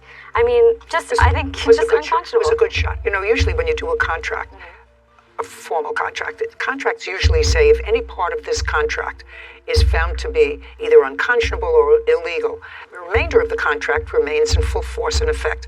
Usually you have something that says that. Well, this was just an acceptance of the school policy, but the school policy clearly was flexible. It was, and as soon as she said that, I was hoping that she would have drawn up for those 5 or 6 parents that were on a different payment plan. I would have hoped that she, as a business owner, would have drawn up something mimicking a contract with them to show what their agreement was. Memorialize that agreement. Because as you said, well, if you're flexible on this point and that point, why are you not flexible on the interest that you exactly, which sounded unconscionable. It did. Anyway, I really, Sarah, remember those dance classes and crossing Parkside Avenue to go to Miss Nottage's studio. The thing that I remember most about it was the acrobatics class. I swear they had something strung up that looked like a torture chamber. It was strung up from the ceilings and you were put in a harness. You started from one end of the room, and when you got to the minute, she pulled you up on a pulley and you were supposed to do a somersault. And I remember I couldn't get off the ground. My little chubby legs were flailing, and I couldn't get my behind over the rest of my body. Listen, I'm not a dancer either, so. Then I started thinking about law school. Yeah, I think that's a good career path. Right. Case 2088, Jenkins versus Barnes. All parties, please step forward. Venshia Jenkins is suing her former roommate, Victoria Barnes, for rent and a security deposit. Miss Jenkins, you were a short-term roommate of the defendants. Yes, ma'am. She put an ad on the internet. Yes, it was in a Facebook group. I was referred by my college. It was for subleasing rentals, apartments of that sort. A room? Yes. Do you have a copy of the ad? I actually do. I would love to take a look at it. No problem. What college do you go to? University of Alabama at Birmingham.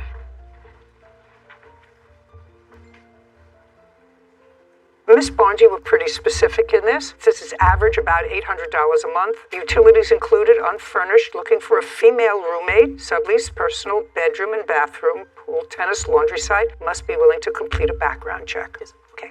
And did you go to look at the room? Yes, ma'am. On what date? It was the same day that I signed the sublease, which was, I'm so sorry. It was February the 10th. No, I moved in on February the 10th. That is incorrect. We signed our sublease on, I believe it was actually maybe January 22nd. Does it have a date on it? This only has the date for when I will be moving in. May I please see it? The date is on the signature page. Okay. It's on the last page of that packet. You don't have to help her prove her case. I want to make sure she got it right. You don't have to help her prove her Yes, case. ma'am. Well, who crossed this out? It says subleasee is one of, first it said one, that's crossed out, and then it said 2 total tenants occupying the premises. I did cross that out because it is 2 of us. And I accidentally wrote one of one, but it's 2 of us total. And that was crossed out on the date that I signed it. Is that correct? Yes, there's quite a few names on there. So it was agreed that there would only be the 2 of you occupying the premises. Not completely correct.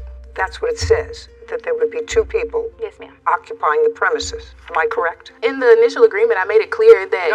No clear. This says the subleasee's interest in the subleasee is one of 2 total tenants occupying the premises. That's what the lease says, which means there are only 2 people, according to this sublease, which is signed, who will be occupying the premises. That's all it says. I haven't finished the next page yet, but that's what the lease says. Not what you made clear, not what you might have said outside of this. This is what's binding. Okay.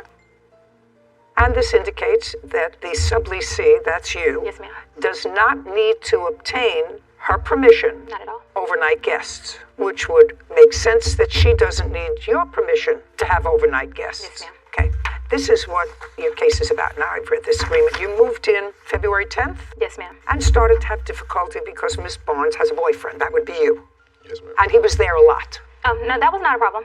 Well, according to you, it was a problem when he had his own key. Yes. And he came, according to you, unannounced. Yes, ma'am. Alone. Well, it doesn't say that he has to be announced. I can understand it if he was occupying the residence with his own key and there all the time. That certainly would be in violation of the lease. Would you stand up for a second? Tell me your name, sir. It's Sean White. Are you and the defendant currently living together now? No. Have you ever lived together? No. Can you tell me why it would be that you would have a key to her premises? Well, she is my fiance. We've been together almost Because she's your fiancée. Yeah. When did she become your fiancée? around a year ago. And is there any reason why you're not living together? Yes, in recent Yes, you're going to tell me.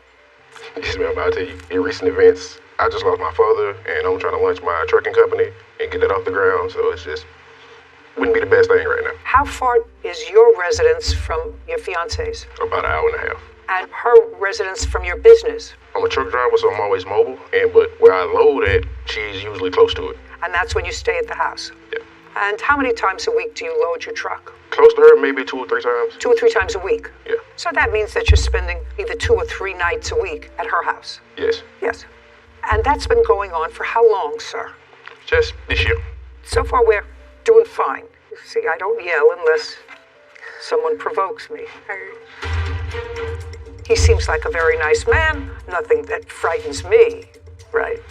Thank you. And he visits his mother on Sunday. The guy is a hero. Perfect for you. Thank you. I don't know what you want from her.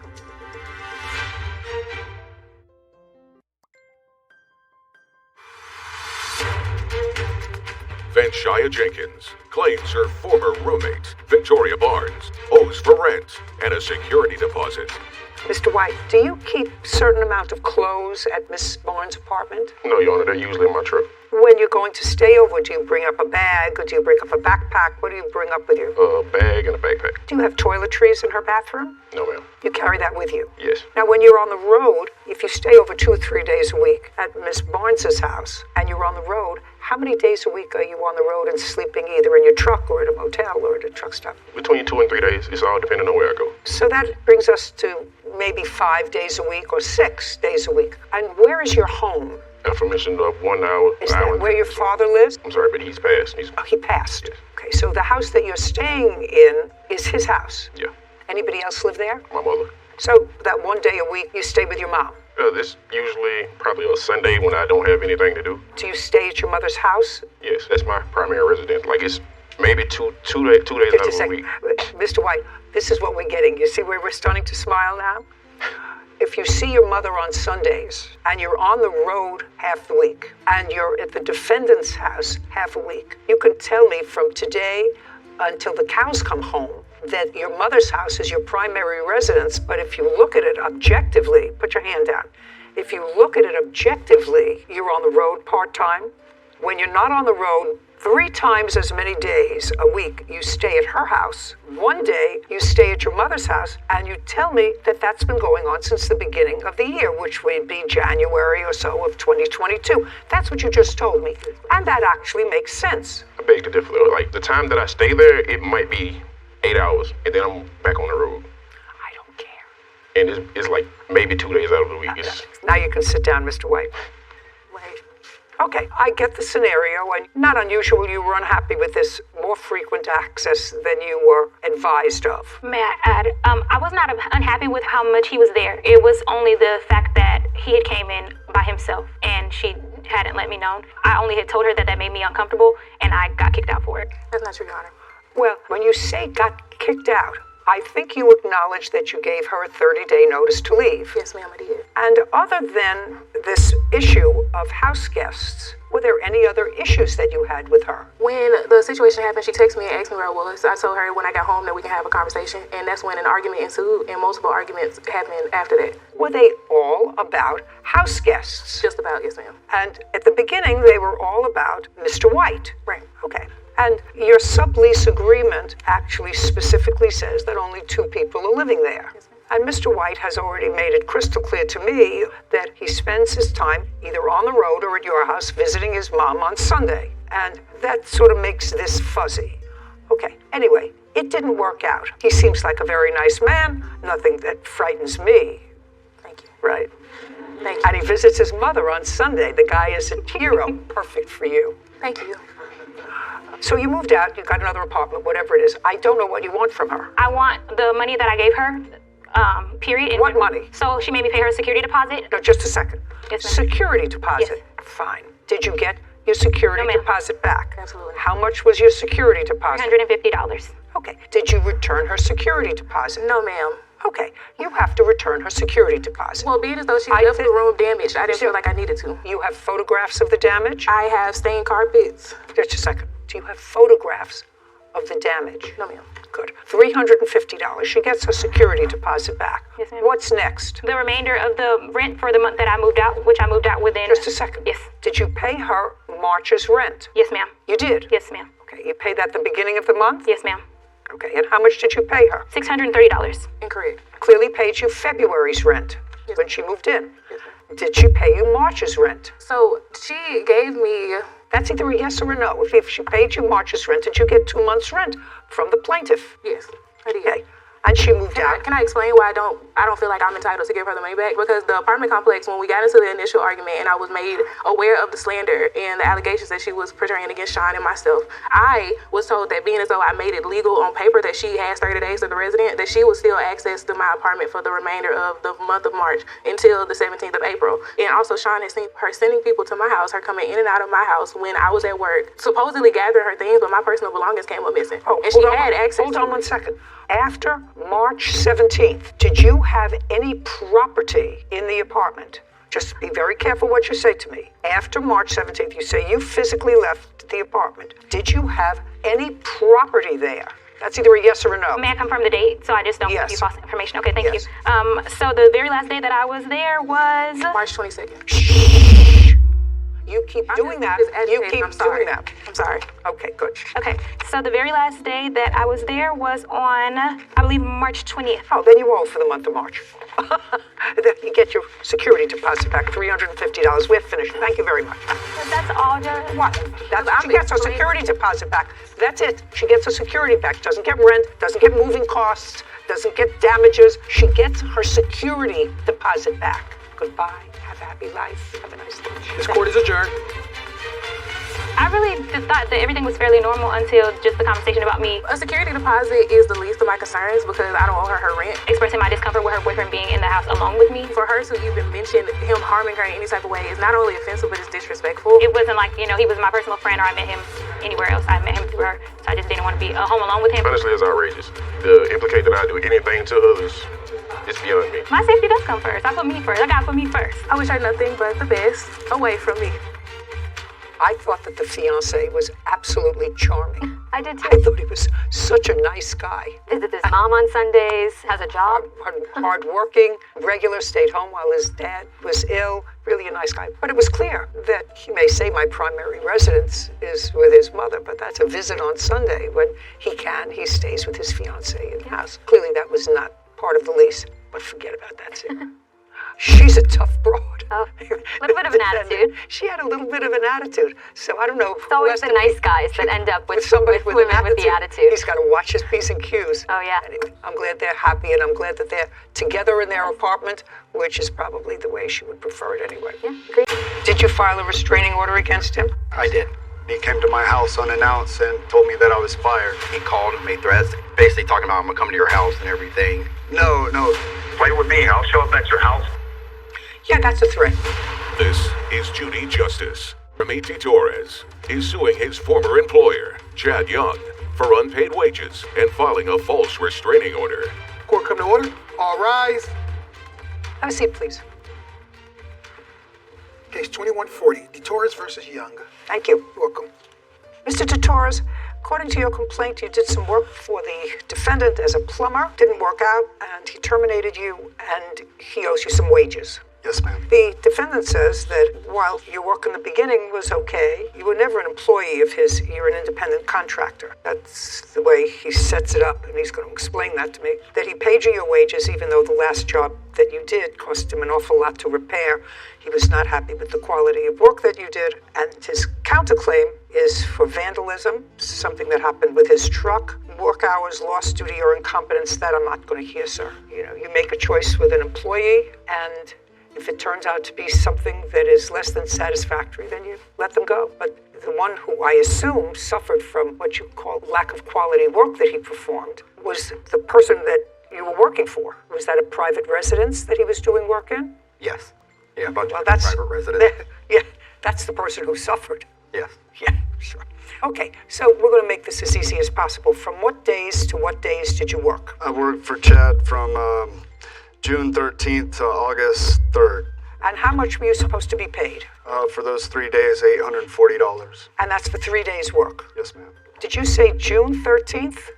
Yes, ma'am. To August 3rd? Correct. Well, that's more than 3 days. No, his wage he owes me from August 1st to August 3rd is what he did not pay me for. Okay, and where did you work during those days?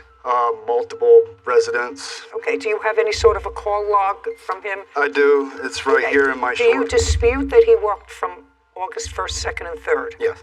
You dispute that he There was one day he actually did one of my jobs for a couple hours that day. Doesn't matter. He has a log. Half a day for one day. Did you pay him for that half day? I did not, because the job was done incorrectly multiple times. But he did that job. Okay, now, do you have a log? As in? It's some sort of a work log. You have a business. You have people who are general contractors. You get a call. You don't have a payroll because you pay these people independently. Do you pay them in cash or check? Both. Well, how did you pay him? Sometimes it was through a cashier's check and sometimes it was cash. Okay, but never through a company check where you deducted Social Security. No, because I 1099 all my employees, so they're all self-employed, so they have to do all that on their own. I do understand. I mean, you're not the inventor of this whole system, sir, of paying in cash. Okay, are you one of those independent contractors? Yes, ma'am. Stand up. How long have you been an independent contractor? I've been contracted with Chad since July 5th. Of what year? This year, 2022. Oh, so short term. Yes, ma'am. Does he pay you in check or cash? Now look at me. Check it first, and then later on it became through Venmo, and then it's gone back to check now. What kind of check? Cashier's check. Just a straight cashier's check, nothing taken out. No, ma'am. No, I go to my bank to get all that. What? I go to my bank to get the cashier's checks, and sometimes I Venmo him the payment too. I understand, but sir, you're not the first person who I know who pays their people in cash and says that you're independent contractors. You're independent contractors. I don't want to know about it. What name do you use for the cashier's checks? My personal name. Is this the first time you've worked for him? Yes. Okay, let me see what you have for August 1st, 2nd, and 3rd. Where did you work?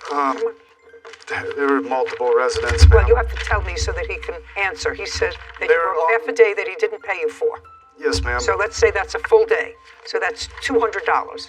Okay, see, he would email it on his work phone, and I'd follow the addresses there. Well, then you would have it on your my phone. short notes Just on a this. second. Then you would have it on your phone. It was his company phone. He took it back when he came to my house unannounced and told me that I was fired. Redeemed his truck. Got my tools out of his vehicle. Okay, just a second. Do you have your phone? I do. I have my personal one that I. What about the phone that you took from him? No, that one's actually broke, so it's been with me for the past week. Let me see the notes that you have that you took. Yes, ma'am. Fascinating. It's my shorthand, ma'am. How do I know what dates these are for? It was all on his phone, ma'am. Well, that's not him to have to prove, sir. I wasn't able to prove anything when he took his phone back. I just had that's the notes when I was employed for him as I wrote down. It's not helpful to me. Yes, ma'am. So far, the only thing that he's acknowledged is that he owes you a day's wages. Yes, ma'am. Which is $210. The other part of your complaint is a false restraining order against you. Yes, ma'am. Did you file a restraining order against him? Do you have a copy of what you wrote in your restraining order? I do. I'd like to see it.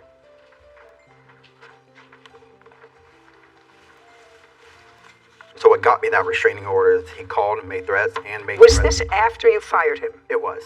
Okay, so after you fired him, he called you. Made threats. Well, what did he say when he called you? Just basically talking about I'm going to come to your house and everything. He wanted money. Yeah, I guess, yeah. He said, you didn't pay me. Yeah. Okay. You say you got a text message and voicemail from Jeremy threatening to come to my place of residence. Yes. Can I hear it? Yeah. You want me to play it? Or do you want to look at it? I want to look at it. Okay. So, Mr. Torres, did you, after he fired you and came to your residence, took your house, did you call him threatening to come to his house? I did. You did? With the police. It says it on these text messages, ma'am. Okay. I'm going to take his phone and those text messages.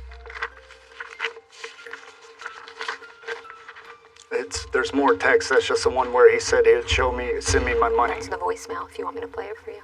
Sometimes the transcription doesn't work. Yeah. You want to play it? Just.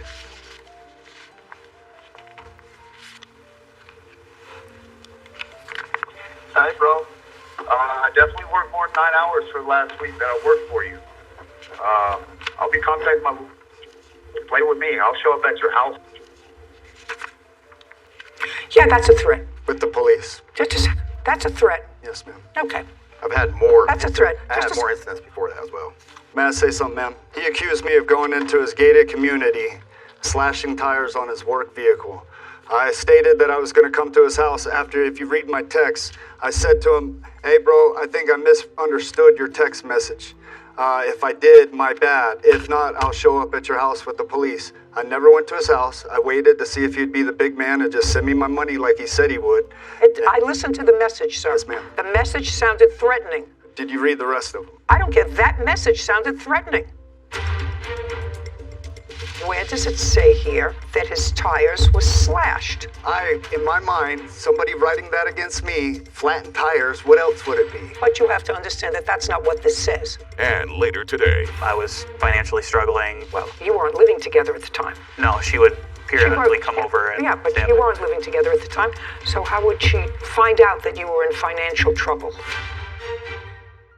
Jeremy DeTorres claims his former employer, Chad Young, owes for unpaid wages and filing a false restraining order. Okay, that message alone, if he felt threatened because you were going to come to his house, and you not only said you were going to come to his house, but you used an expletive before you did that, which sounded threatening. This may be more benign, but that phone message was sufficient for him to file for a protective order against you. Okay, why didn't he show up at the protective custody order? I don't answer your questions. No, you don't necessarily.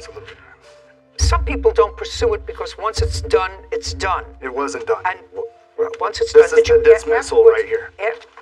Dismissal for the. No, I didn't show up. I understand he didn't show up, sir. Yes, ma'am. But I'm saying to you, I listened to your text message, and he had an absolute right to see. See where he threatened me as well with all these back and forth texts and calling each other? Because it's in the text You're message. suing him for money owed for wages and filing a false restraining order. Okay. You've proven that you worked an additional day for which he didn't pay you, which is $210. He has a counterclaim. He says that you vandalized the tires on his car. The rest of it, I'm not dealing with, sir. You pick this employee. You don't then sue the employee if you don't like the job that they do. You fire him and you get somebody else to do the job. But you can't sue him because... Did the person who you did the job for sue you? No, because I've got a really good reputation with my customers. Because you fixed it. Because it wasn't done right. Yeah. Okay. Even up to that last day I said he worked for me, that job I had to go back to 2 weeks ago. That they couldn't close on the house. The next time you won't hire him. Yeah. Maybe other people won't either. But I want you to tell me about the tires. I want you to tell me what proof do you have that he had anything to do with your tires? When were the tires slashed, flattened? So the police report was done Friday when he made the threats. Friday? What date? I got the date right here. I think it was August 5th. Yeah, so August 5th is when he did it. August 5th is when... The police report was made for the threats. For the threat, for the voicemail? Yes. Okay. Okay, so it was the end of the day Friday, so court's closed for the weekend. August 5th. Yep. And then Monday, the 8th, I went outside to go to work. My tires were slashed in the end. At that point, I realized it was just over and done, and I need to go down and get a restraining order so people can't come onto my property. Because you believed it was the plaintiff who was responsible. You believed you didn't have proof at the time. Yes. You didn't have proof. Again, and even in my injunction, I knew all I needed was this police report to get an injunction, so I just put in my police report. You're not talking about an injunction. You're talking about a restraining order. Yeah, the restraining order. Yeah. Okay. I went to file the restraining. So in my restraining order, I put just my tires were flat. I did not put my tires were slashed at any point because I knew the police report was enough to get the restraining order. Okay, your so I tires didn't were go flat. into detail about my tires. Okay, so in the police report, you have that your tires were flattened. No, that wasn't on the police report because that didn't happen yet. The tire incident did not happen. Okay. That happened Friday. Monday morning, I went out to my vehicle to go to work. That's when I found them flat and slashed. Did you file another police report? That's when I went and filed the restraining order that day. Okay, and in the application for a restraining order, you said? That my tires were flat, and that was it. Yes, okay. I didn't mention that they were slashed. Correct. So I don't know how he would know my tires were slashed if I didn't mention it on my restraining order. I don't know. That's an interesting question. Mr. DeTorres. Mr. DeTorres, stop your paper fluttering. Okay. What made you think that the defendant's tires were slashed rather than just the air let out of them? Because I read this police report and it has a mark right here saying, or the file that he did. Show me. And make a circle. Here, damaged property is what I read. He checked that I damaged his property because this is written against me. Mr. DeTorres, do you understand my question, sir? Yes, ma'am. I'm sorry. I'm nervous. And Just a second. This has nothing to do with nerves, Mr. DeTorres. Well, I had no sleep last night. That has nothing to do with sleep. As far as not being... Just a second. Yes, ma'am. What I'm asking you, Mr. DeTorres, is where does it say here that his tires were slashed? In my mind, somebody writing that against me, flattened tires, what else would it be? He lives in a gated community. Well, that could be... Where's the surveillance showing me that my leg injury, the way I walk, is very distinctive? Okay? If he's got a proof that I slashed or flattened his tires, I said slashed. It's the same thing as flattened in my mind. That's the way I think. The way I read that, that's just how it came out of my mouth. But you have to understand that that's not what this says. Okay, it says that I damaged his property. He damaged his property, and you said slash tires. Okay. Okay? Yes, ma'am. How much were the tires? $450. Let me see the receipt. I do not have a receipt because I paid cash for my tires. Well, that's too bad. You better stop paying cash, sir. You can pay cash for tires, but when you buy tires with cash and you want to sue for them, you get a receipt from the people. And if you know you're coming to court, we're not talking about things that happened 2 years ago. Yeah. You were coming to court today. I went back to the tire shop and he's like, we always do cash for all your vehicles. And well, what do you mean cash for all your vehicles? That means you get a receipt. All right, your counterclaim's dismissed because you have no proof of anything. On the complaint, sir, I'm awarding you $210, which is 1 day's pay. Thank you very much. This case is over. This court is adjourned. The work just wasn't up to the quality that he promised he was going to offer. It is what it is. That's just his nature. That's always been his nature. The judgment is what the judgment is. She felt like I was only awarded a day's pay, and that's what she gave me. Keep doing what I do. That's all I can do every day. Well, Sarah Rose, that is the perfect example of you're supposed to have proof when you come to court. Yeah. Standard of proof exists for a reason. You know, I know that when I go someplace, and sometimes I pay cash. Mm-hmm. So even if you pay cash for something, there's some or Venmo, Venmo, you're supposed to get a receipt in the event that you want to use whatever you bought and use that fact that you purchased something in a subsequent lawsuit. Yeah. It's the same thing as sending a gift. If you send somebody a gift, you keep the receipt until you know that they got the gift. Yep. And you take it and you throw it away. It's just good bookkeeping. It's good record keeping. And he's a business guy. Yeah. He's a business guy. Didn't make sense to me, but clearly plaintiff was somebody who has a little trouble. Yeah. Case 2137, Wise versus Light. All parties, please step forward. Caitlin Weiss is suing her ex-boyfriend, Cody Light, for unpaid loans. Ms. Weiss, the defendant was a boyfriend of yours for a period of time. Correct. And you allege a couple of loans. One from a year and a half ago, the balance of a $200 loan, he paid you back $100. Yes. Quite frankly, I'm not interested in what happened a year and a half ago. What you say is I need time to catch up. It was a verbal conversation. Well, what's in writing is you saying to her, I can make payments to you. But the thing that you don't have in writing is where she gave the loan. Is that right?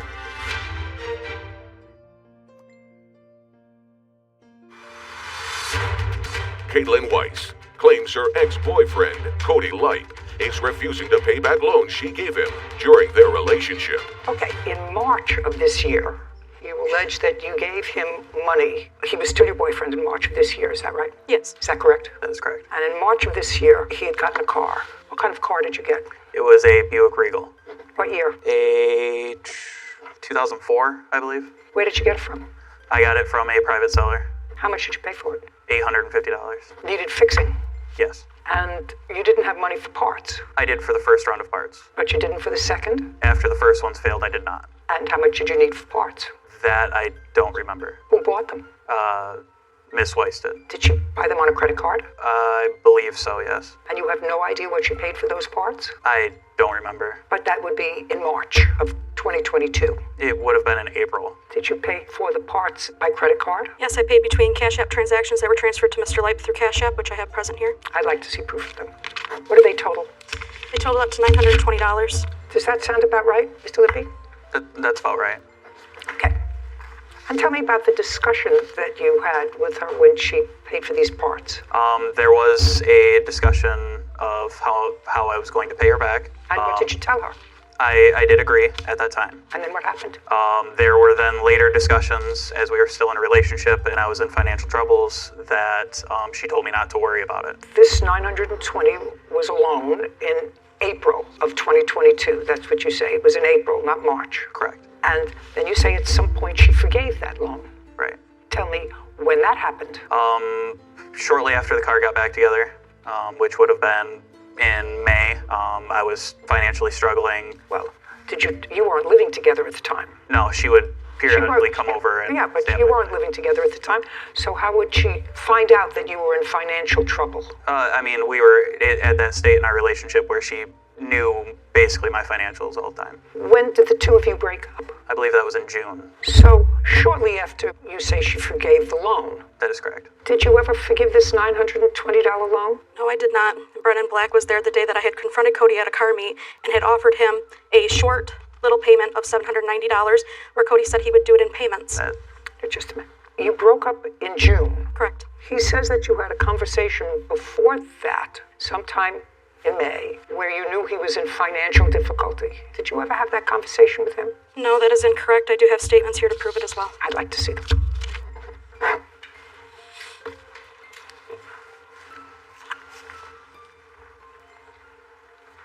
So then you said he owed you $970. He had been giving you some money? Yes, he had been giving me... It says, so that puts you at $670, okay? That's what you wrote. Correct. He had been giving me money periodically throughout the beginning of the car parts. Okay, but it says, so that puts you at $670, okay? Yes, there's more transactions on the Cash Apps as well. Oh, after that? Yes, correct. Sorry.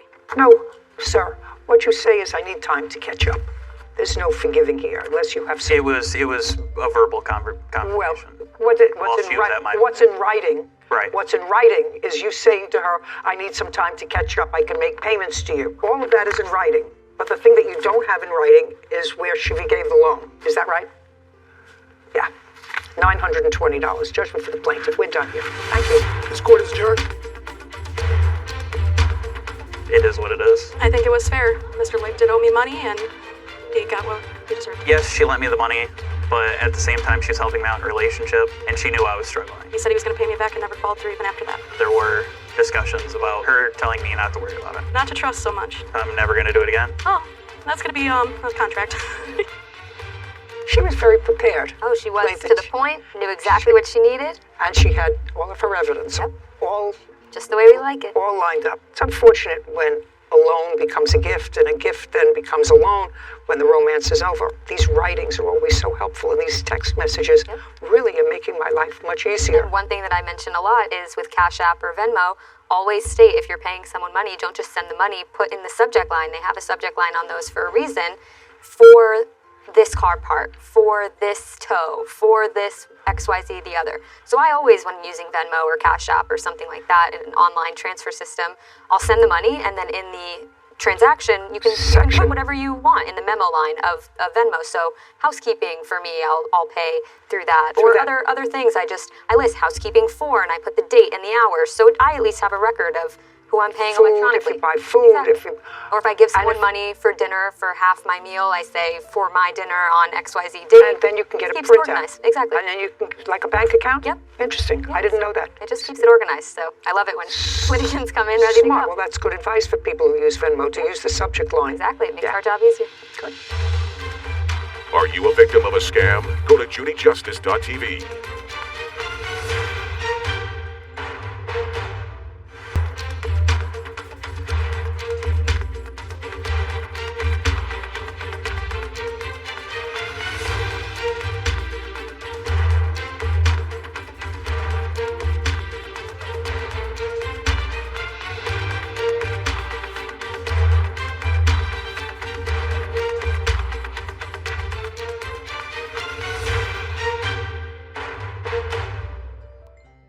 Who is this gentleman? This was an attorney I hired in Mexico, kind of in the middle of the night when... He's an attorney? In Mexico. Okay. And my witness. Okay, so trying to piece this complaint and answer together. You purchased a home from Mr. Zarosa? No, Your Honor. He purchased a home from you? Yes, ma'am. Okay, got it. He purchased a home from you in Mexico? Yes. Where in Mexico? About 5 miles north of Rosarito, maybe 10 miles south of the border. How long have you owned the home? I owned the home about 5 years. How much did you pay for it? When I bought it was $180. How much did Mr. Zarzosa pay for the house? $245. On what date did he purchase the house? February the 9th. Were you present at the closing of the house? I was. When you closed on the house on February 9th, how much money did you receive? I was supposed to receive... No. You were supposed to receive $245,000. How much did you receive? I received a cashier's check for $15,000. 15? $15,000. I received cash, $4,500. And I received the next day through a wire transfer 4.6 million pesos or something like that.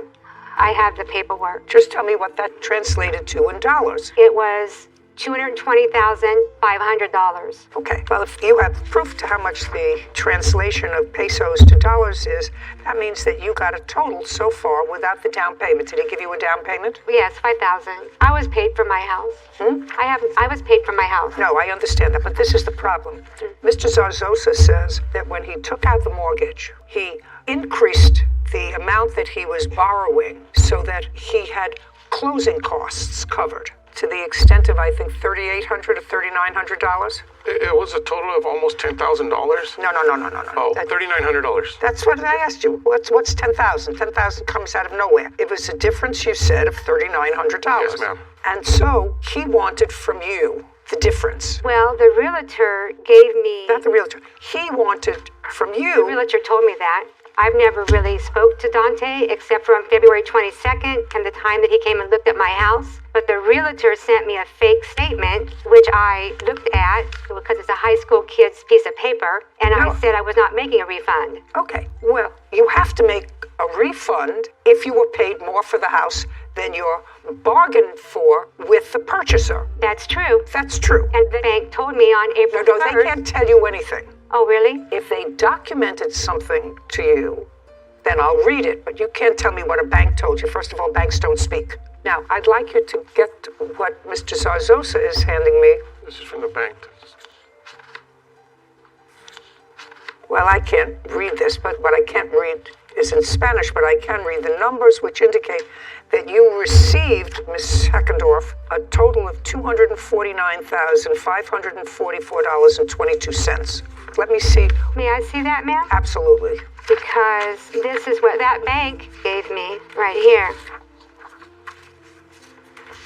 And I did go with my witness to the bank on April 1st, and they told me that The bank can't tell you anything. They told me that was the correct amount. A bank can't tell you. They can give you a document, which I will read, but a bank can't tell you anything.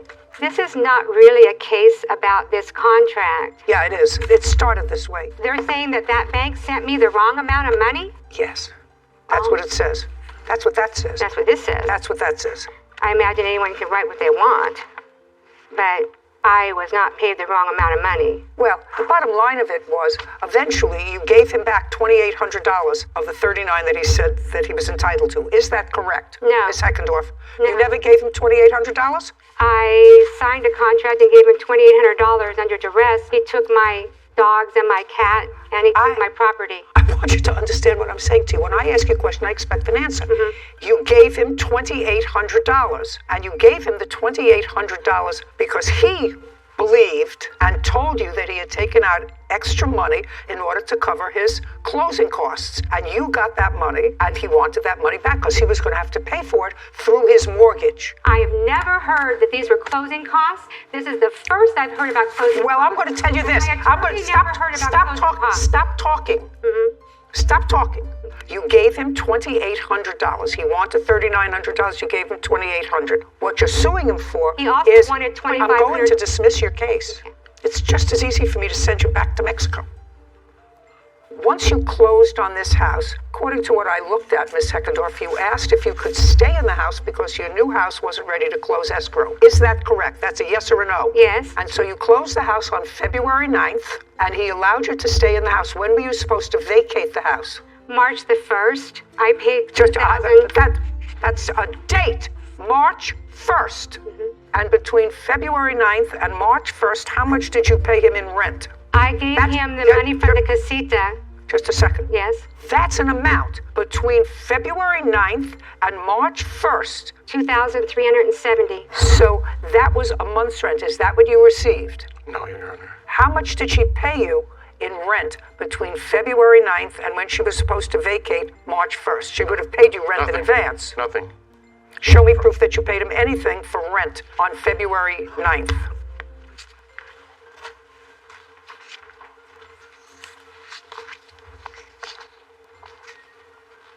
Did you ever receive from this agent $2,370? No, Your Honor.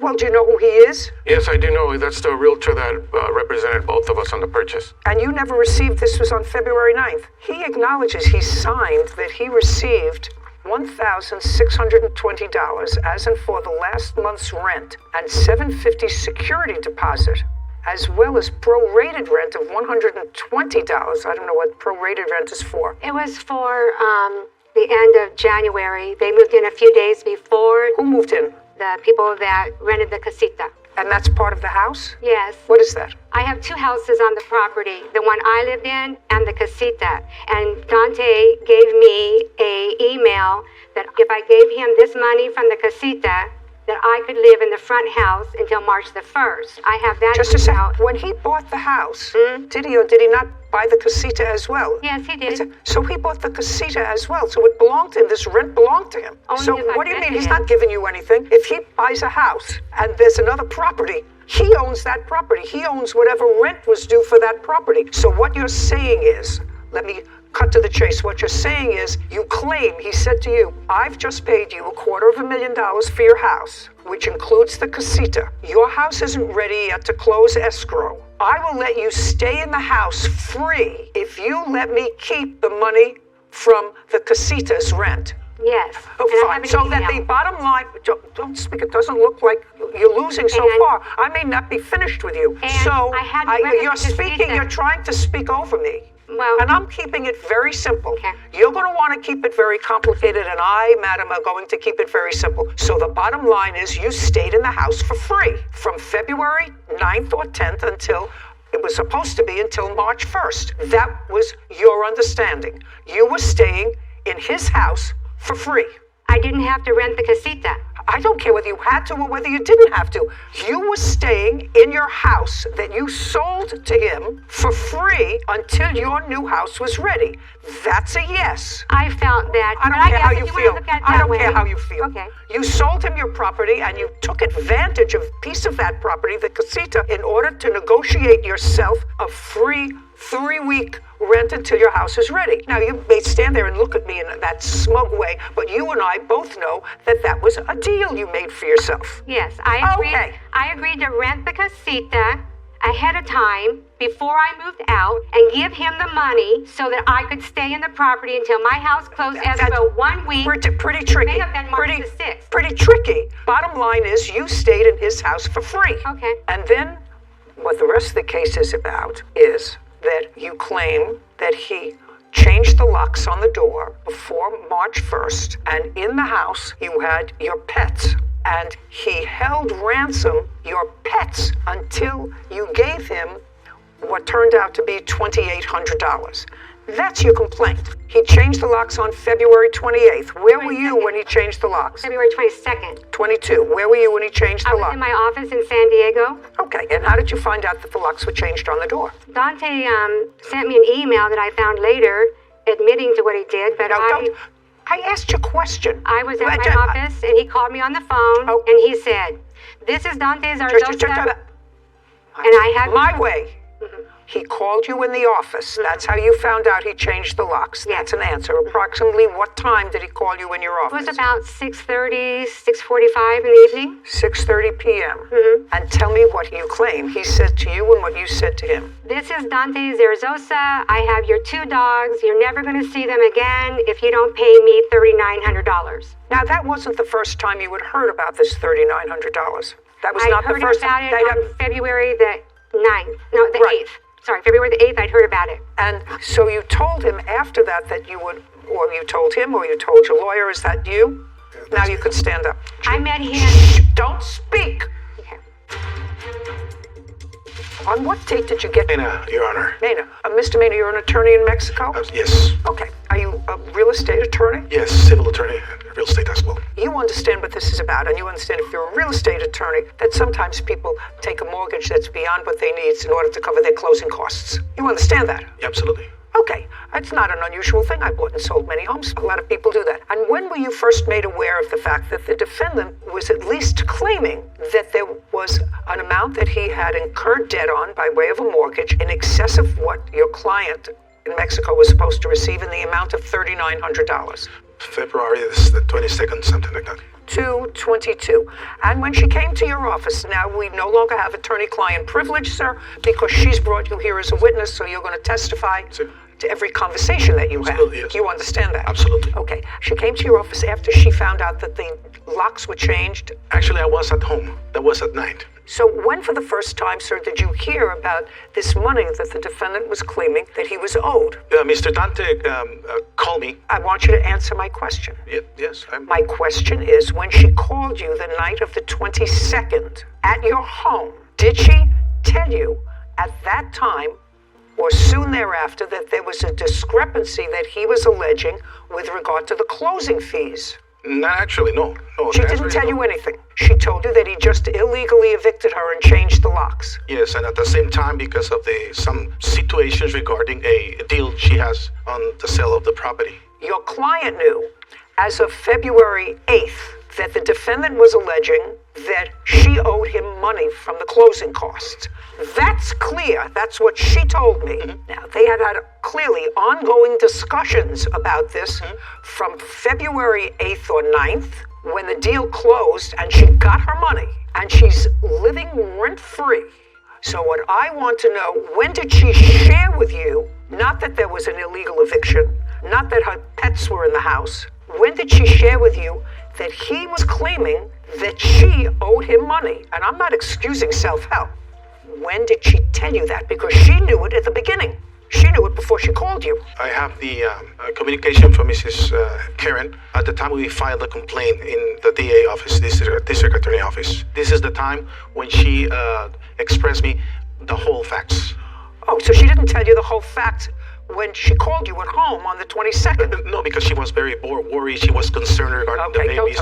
That's it. Now I got it. So I got what you're dealing with. I understand who I'm dealing with. Okay. On what date did you get your pets back, Miss Heckendorf? The 22nd. Okay. What time? Well, I didn't actually get them. I got them the next day because my friends went and begged for the animals. Don't tell me what they did. They gave them to my friends. Stop it, please. Sit. I just asked you when you got your animals back. So you got your animals back on the same day as he changed the locks on the house. They were given to friends. Yes. Is that correct? Yes. So they were returned to you the same day because if they were given to your friends at your direction, your friends were your agents. Yes. Good. Only the dogs. He had my cat the next day. Did you have a cat or was it an outside cat? Is it an outside cat? An outside cat that lives indoors, and they put the doggy door down so the cat couldn't get out. Okay. He told me he had my cat. Okay. When did you give him the $2,800? About 5 o'clock on Wednesday the 23rd. Is there a writing of the exchange of that money? I'd like to see it.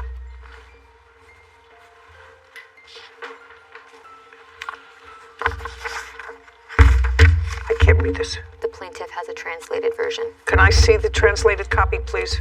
Can I speak? About what? About that paper? Yeah. He was the one that drew it up. He could tell you, Your Honor. No. I want this. Did you draw this up? Can I see it? Yeah, sure. Kevin, give it to him. Thank you. Did you draw that? Yes, I participated. What does it tell me? It's translated. Don't speak.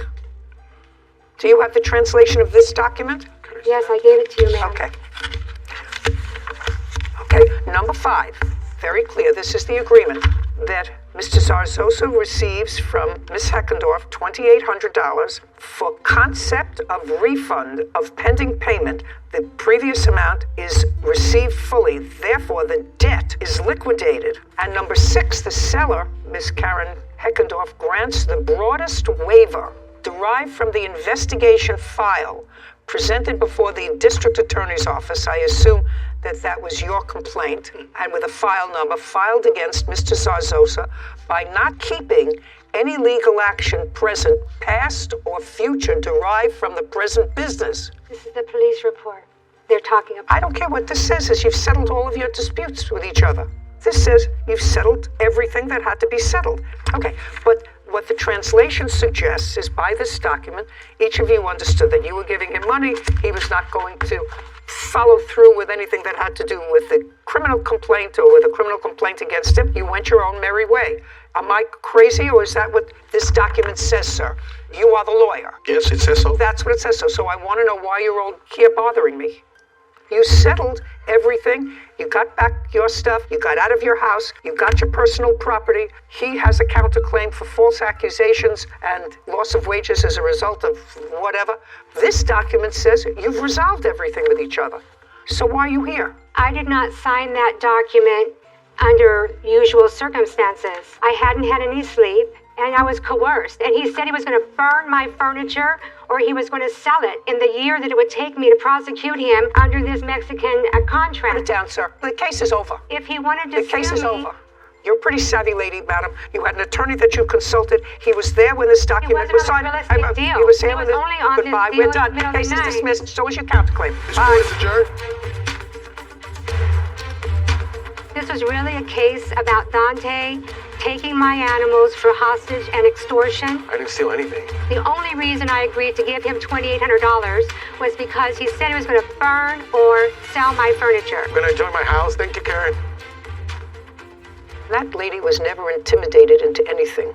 I don't think so either. She knew she had gotten an extra few bucks at the closing. She knew that she was really living there rent-free, which is really very nice. You buy property, letting her stay there for almost a month. I have little sympathy for him because he resorted to self-help, went to the house, even though he knew she was still there, and changed the locks. But that document clearly indicated that both parties at some point said, okay, enough. I'm getting out of the house. I'm getting my belongings. My pets are back. Here's your money, and finished. Well, when you make a settlement, you've made a settlement. You don't get to make one settlement in Mexico and another one. You and Mr. Vasquez were in a relationship for a period of time and have 2 children together. How old are the children? I have a daughter that's 15 and a son that's 8. How long did you and Mr. Vasquez live together, if you did live together? It was a lot of off and on, so I would say maybe a combined time of 8 years. And does your daughter enjoy a relationship with her father? Unfortunately, no. Is that correct? As far as I knew, that she had a great relationship with me. When was the last time you saw your daughter, sir? We spoke just a couple of days ago. You know, she has more time with friends now, but I did speak with her on a frequent basis. Is that right? That's correct. Why don't you wait outside? Okay? Because, Miss Surratt, I don't believe in, unless it's absolutely necessary, and certainly in this situation, it doesn't sound to me as if it's absolutely necessary to have your teenage daughter as a witness over a couple of $1,000s, which you may or may not be entitled to. Certainly, her father is in touch with her. She said he's in touch with her, which means that they communicate and that they have a relationship. Because I read the complaint and I read the answer, and I have a few basic questions. You're suing Mr. Vasquez, who you haven't lived with in many, many years, but who you share, according to what I've read here, joint legal and physical custody. Is that correct? That is correct, Your Honor. Is that correct? Yes. Is that pursuant to a court order? Yes. And when was that court order made? I have a copy of it, so I can tell you. 2011, Your Honor. 2011. Was there a trial, Mr. Vasquez? There was a trial, Your Honor, yeah. Were you represented by counsel? I represented myself. And what about the plaintiff? Did she have a lawyer? She did, Your Honor. I'd like to see a copy of that order. It's from 2017. Well, there was one in 2011. This is the original one. It hasn't changed since then. We have parenting and legal custody, and a child support order, which is separate. Oh, so the 2016 order, the ex parte order, originally granted Mr. Vasquez custody of the children. Yes, you were the respondent in that case. So on October 28th, 2016, petitioner, that is Mr. Vasquez, filed a motion to establish custody and parenting time. The petitioner, that is Mr. Vasquez, seeks joint legal and physical custody. The petitioner also sought an order granting sole legal custody of the children based upon the allegations that his daughter was watching his son without supervision for extended periods of time and that his daughter was not attending school. Child Protective Services did an investigation and actually found that you were not sending your daughter to school. Correct. And she was staying home and she was babysitting. Okay. Would you tell me, without my having to go through this whole thing, was there a child support order entered? Yes. Ultimately the children remained with you. Correct. The final order. And what was the child support order? The child support order initially was $93 a month. I think I have a copy of it. And then to increase based off cost of living adjustments every year. Is that $93 a month for both children? For both children. Okay. Yes. The order was ultimately increased. How much do you pay in child support now, sir? $230 a month, Your Honor. I'm sorry. That's not the order. Well, I asked how much you pay. Were you ever in arrears of payment? I was at one point, and then they cut up, so I've been cut up. Well, they're catching up, so that $230 may be partly arrears. What is the order? Oh, I'm completely cut up with my child support. So the current order that you're paying is $230 a month? Yes, Your Honor. Okay. This is what you're suing for. It is your claim that Mr. Vasquez agreed to pay half of certain sporting fees that the children had that are not contained in the child support order, and he didn't. So you're suing him for that, and he says that you never had such an agreement, that you enrolled the children in sporting activities, and then came to him and said, do you owe me half? Am I reading that correctly? Your Honor, that's correct. That's your position. That's correct, Your Honor. Okay, so let's move on to the plaintiff's position that you wanted to change the child support order to not what he was paying, but what he was paying, and half of their sporting activities. We actually had a verbal agreement. Well, I'd like you to tell me when that took place, what you said to him, and what he said to you. So tell me first when that verbal agreement took place. It was 2021, probably. Just a conversation between two parents to say if No, we enroll. not, it's a conversation between two parents. Right. So he's seeing the children, he's paying his child support, whatever the order was. You have a conversation with him. Is it on the phone or in person? Mr. Vasquez, your father says that he gave you the money. Certainly wasn't a day, because 2 weeks later, tell me first when that verbal agreement took place. It was 2021, probably. Just a conversation between two parents to say if we enroll. Not, it's a conversation between two parents. Right. So he's seeing the children, he's paying his child support, whatever the order was. You have a conversation with him. Is it on the phone or in person? No, in person. At your home? Yes. Okay, and tell me about the conversation. What did you say to him and what did he say to you? I don't remember the exact words, but... Well, that's why we bring these things quickly, because now it's 2 years later. Yeah.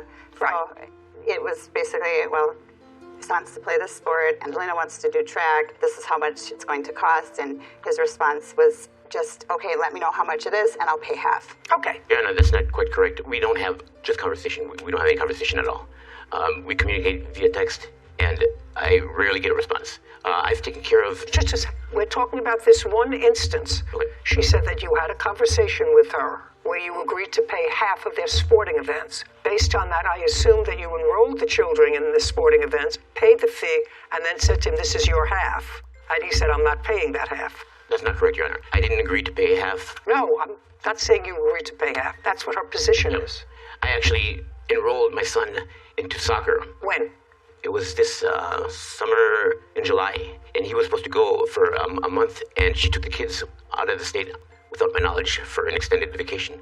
And so I didn't have her pay half of that, and when she came back, she wanted to make that up to him, but that's without my knowledge.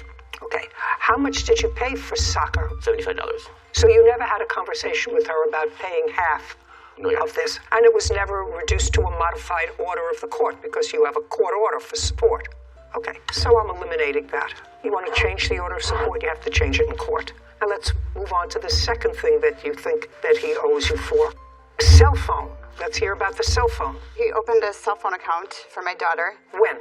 I don't know when it was. When did you open a cell phone account, sir? About 7 years ago. And he paid it? He opened an account and he paid it? Him or his dad, it was a business account. I don't care. I don't know You who didn't paid pay it. it. Correct. You didn't pay it. So your daughter has had a cell phone for the last 7 years.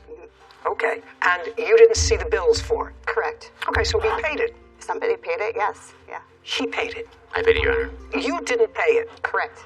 Okay, so now you want money for a cell phone. For what? Just for the last 6 months that I paid, I never agreed to, so I'm just asking for Then half take of the that. phone away. Well, she's 15, she's I understand that. I understand that. Who bought her the phone? I bought the phone. Okay, and how many years ago did you buy the phone? It was about a year and a half ago. Okay, and it was paid for on his plan? No, I paid for the phone cash. No. The bills, ongoing bills, were paid for by him and the phone that you bought her a year and a half ago, because you said you've been paying the bills for 6 months. Yep. Is that correct? Whitney, didn't you say I've been paying the bills for the last 6 months? Correct.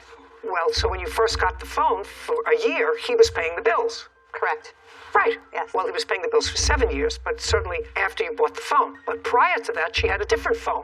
She had to have had a different phone because he was paying the phone bills for 6 years. Who bought that phone? I don't know. Your Honor, I purchased that phone. It was the iPhone XR. Okay, so you bought the first phone, you bought a second phone. Very nice. And he paid the bills, the phone bills for 6 years, and you paid it for the last 6 months. It's not part of a court order. If you agreed to do that, you agreed to do that. What are you getting courts involved for? I never agreed to pay the cell phone. Well, he never agreed to pay his cell phone when she was 13 or 12. Your parents. He paid it for a long time, now you're paying it. What do you do for a living, sir? I'm a realtor. You work in a family business? Absolutely. Tell me about the family business. It's children first and foremost, what's best for them. No, the family business, sir. Oh, the family business. You're in real estate. Is it a family It business? is not a family business. It's just yours, and you've been in real estate for how long? For about 3 years now.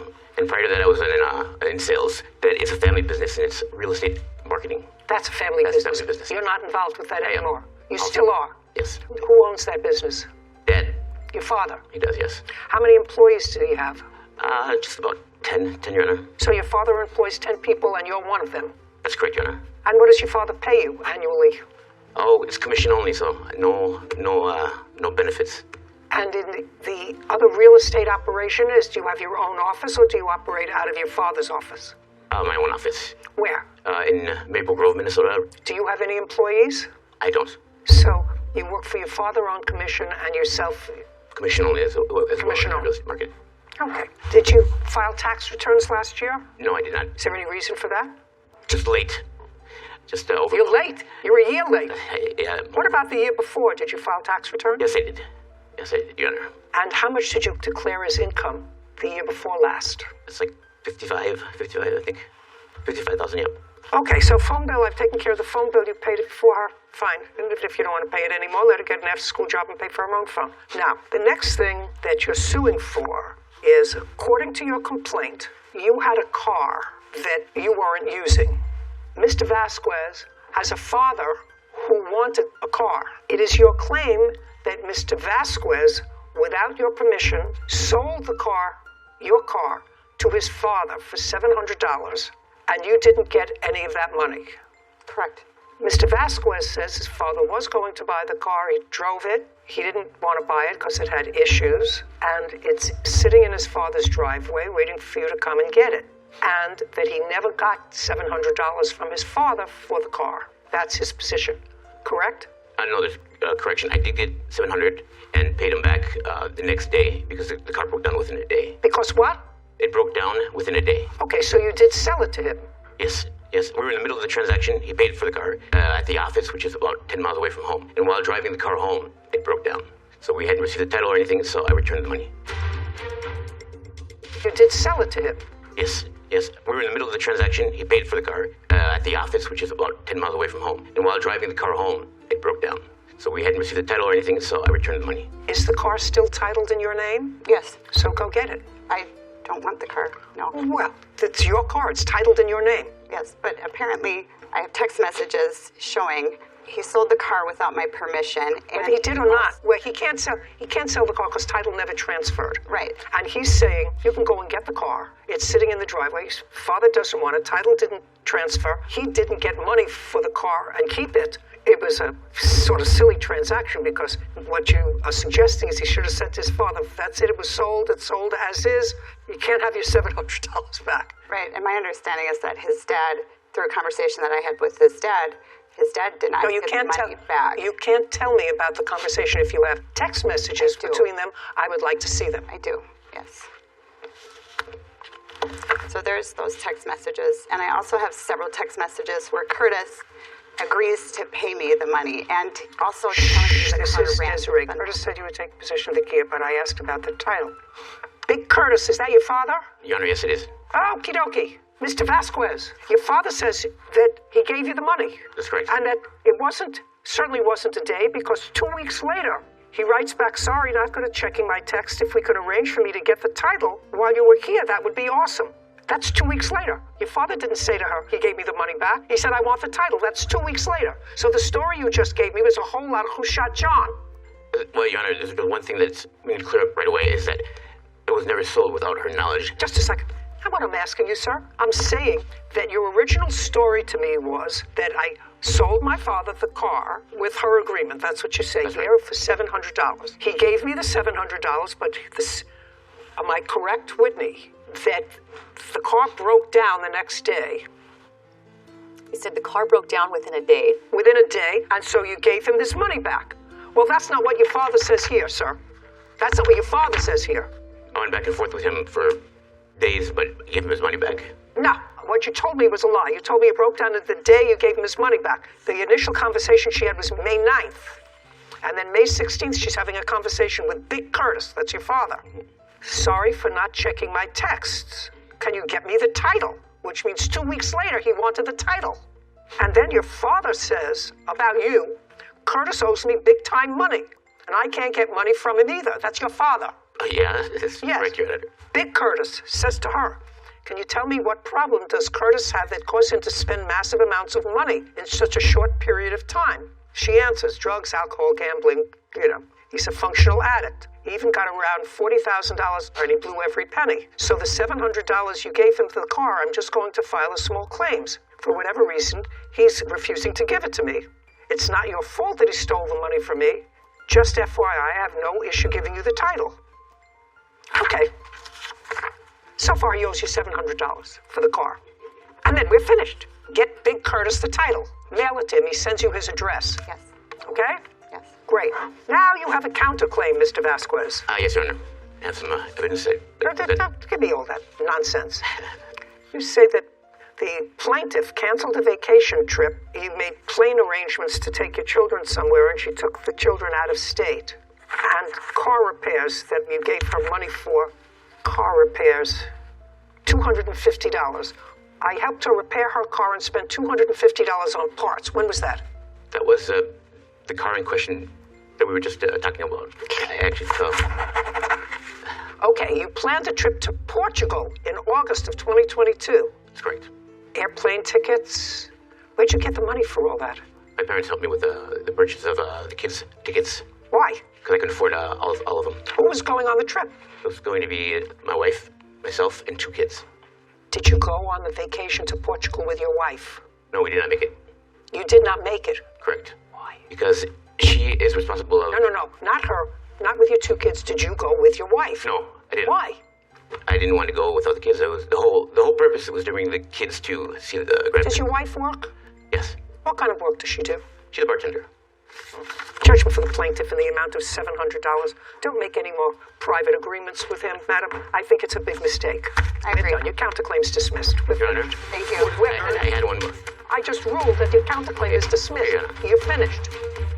I'm a little disappointed that I didn't get everything that I felt that I was owed. Well, a bit disappointed. I felt like I had a lot more coming my way. Number one, I will not do him any favors. I've taken care of my kids financially for the last 7 years. Especially of monetary value. She feels entitled 6 months, so be it, but I didn't agree to it. I hope that this is kind of a wake-up call to him. It's completely ridiculous. I'm just tired of having my name dragged through the mud. To do honest business, whether it's in personal relationship or business. I take care of my kids. He's got a long history of owing money, not paying it back. Always have, and always will, regardless. He runs through family and friends and dry your pocketbooks and laugh out the door. He doesn't care. Claim money for a cell phone that, I bought. And, I think this is all to do with spite. Just my kids. At the end of the day, whatever's best for them. I just want to be there for the kids, and I just want to be done with the drama. I have very little to say about that case, very little thoughts except that Big Curtis, the defendant's father, doesn't like him. I didn't get to read the messages, but... Clearly. I'll He take said, your what word is he for it." doing with all the money? My initial reading of that case was, maybe she's being unreasonable. She's really not being unreasonable.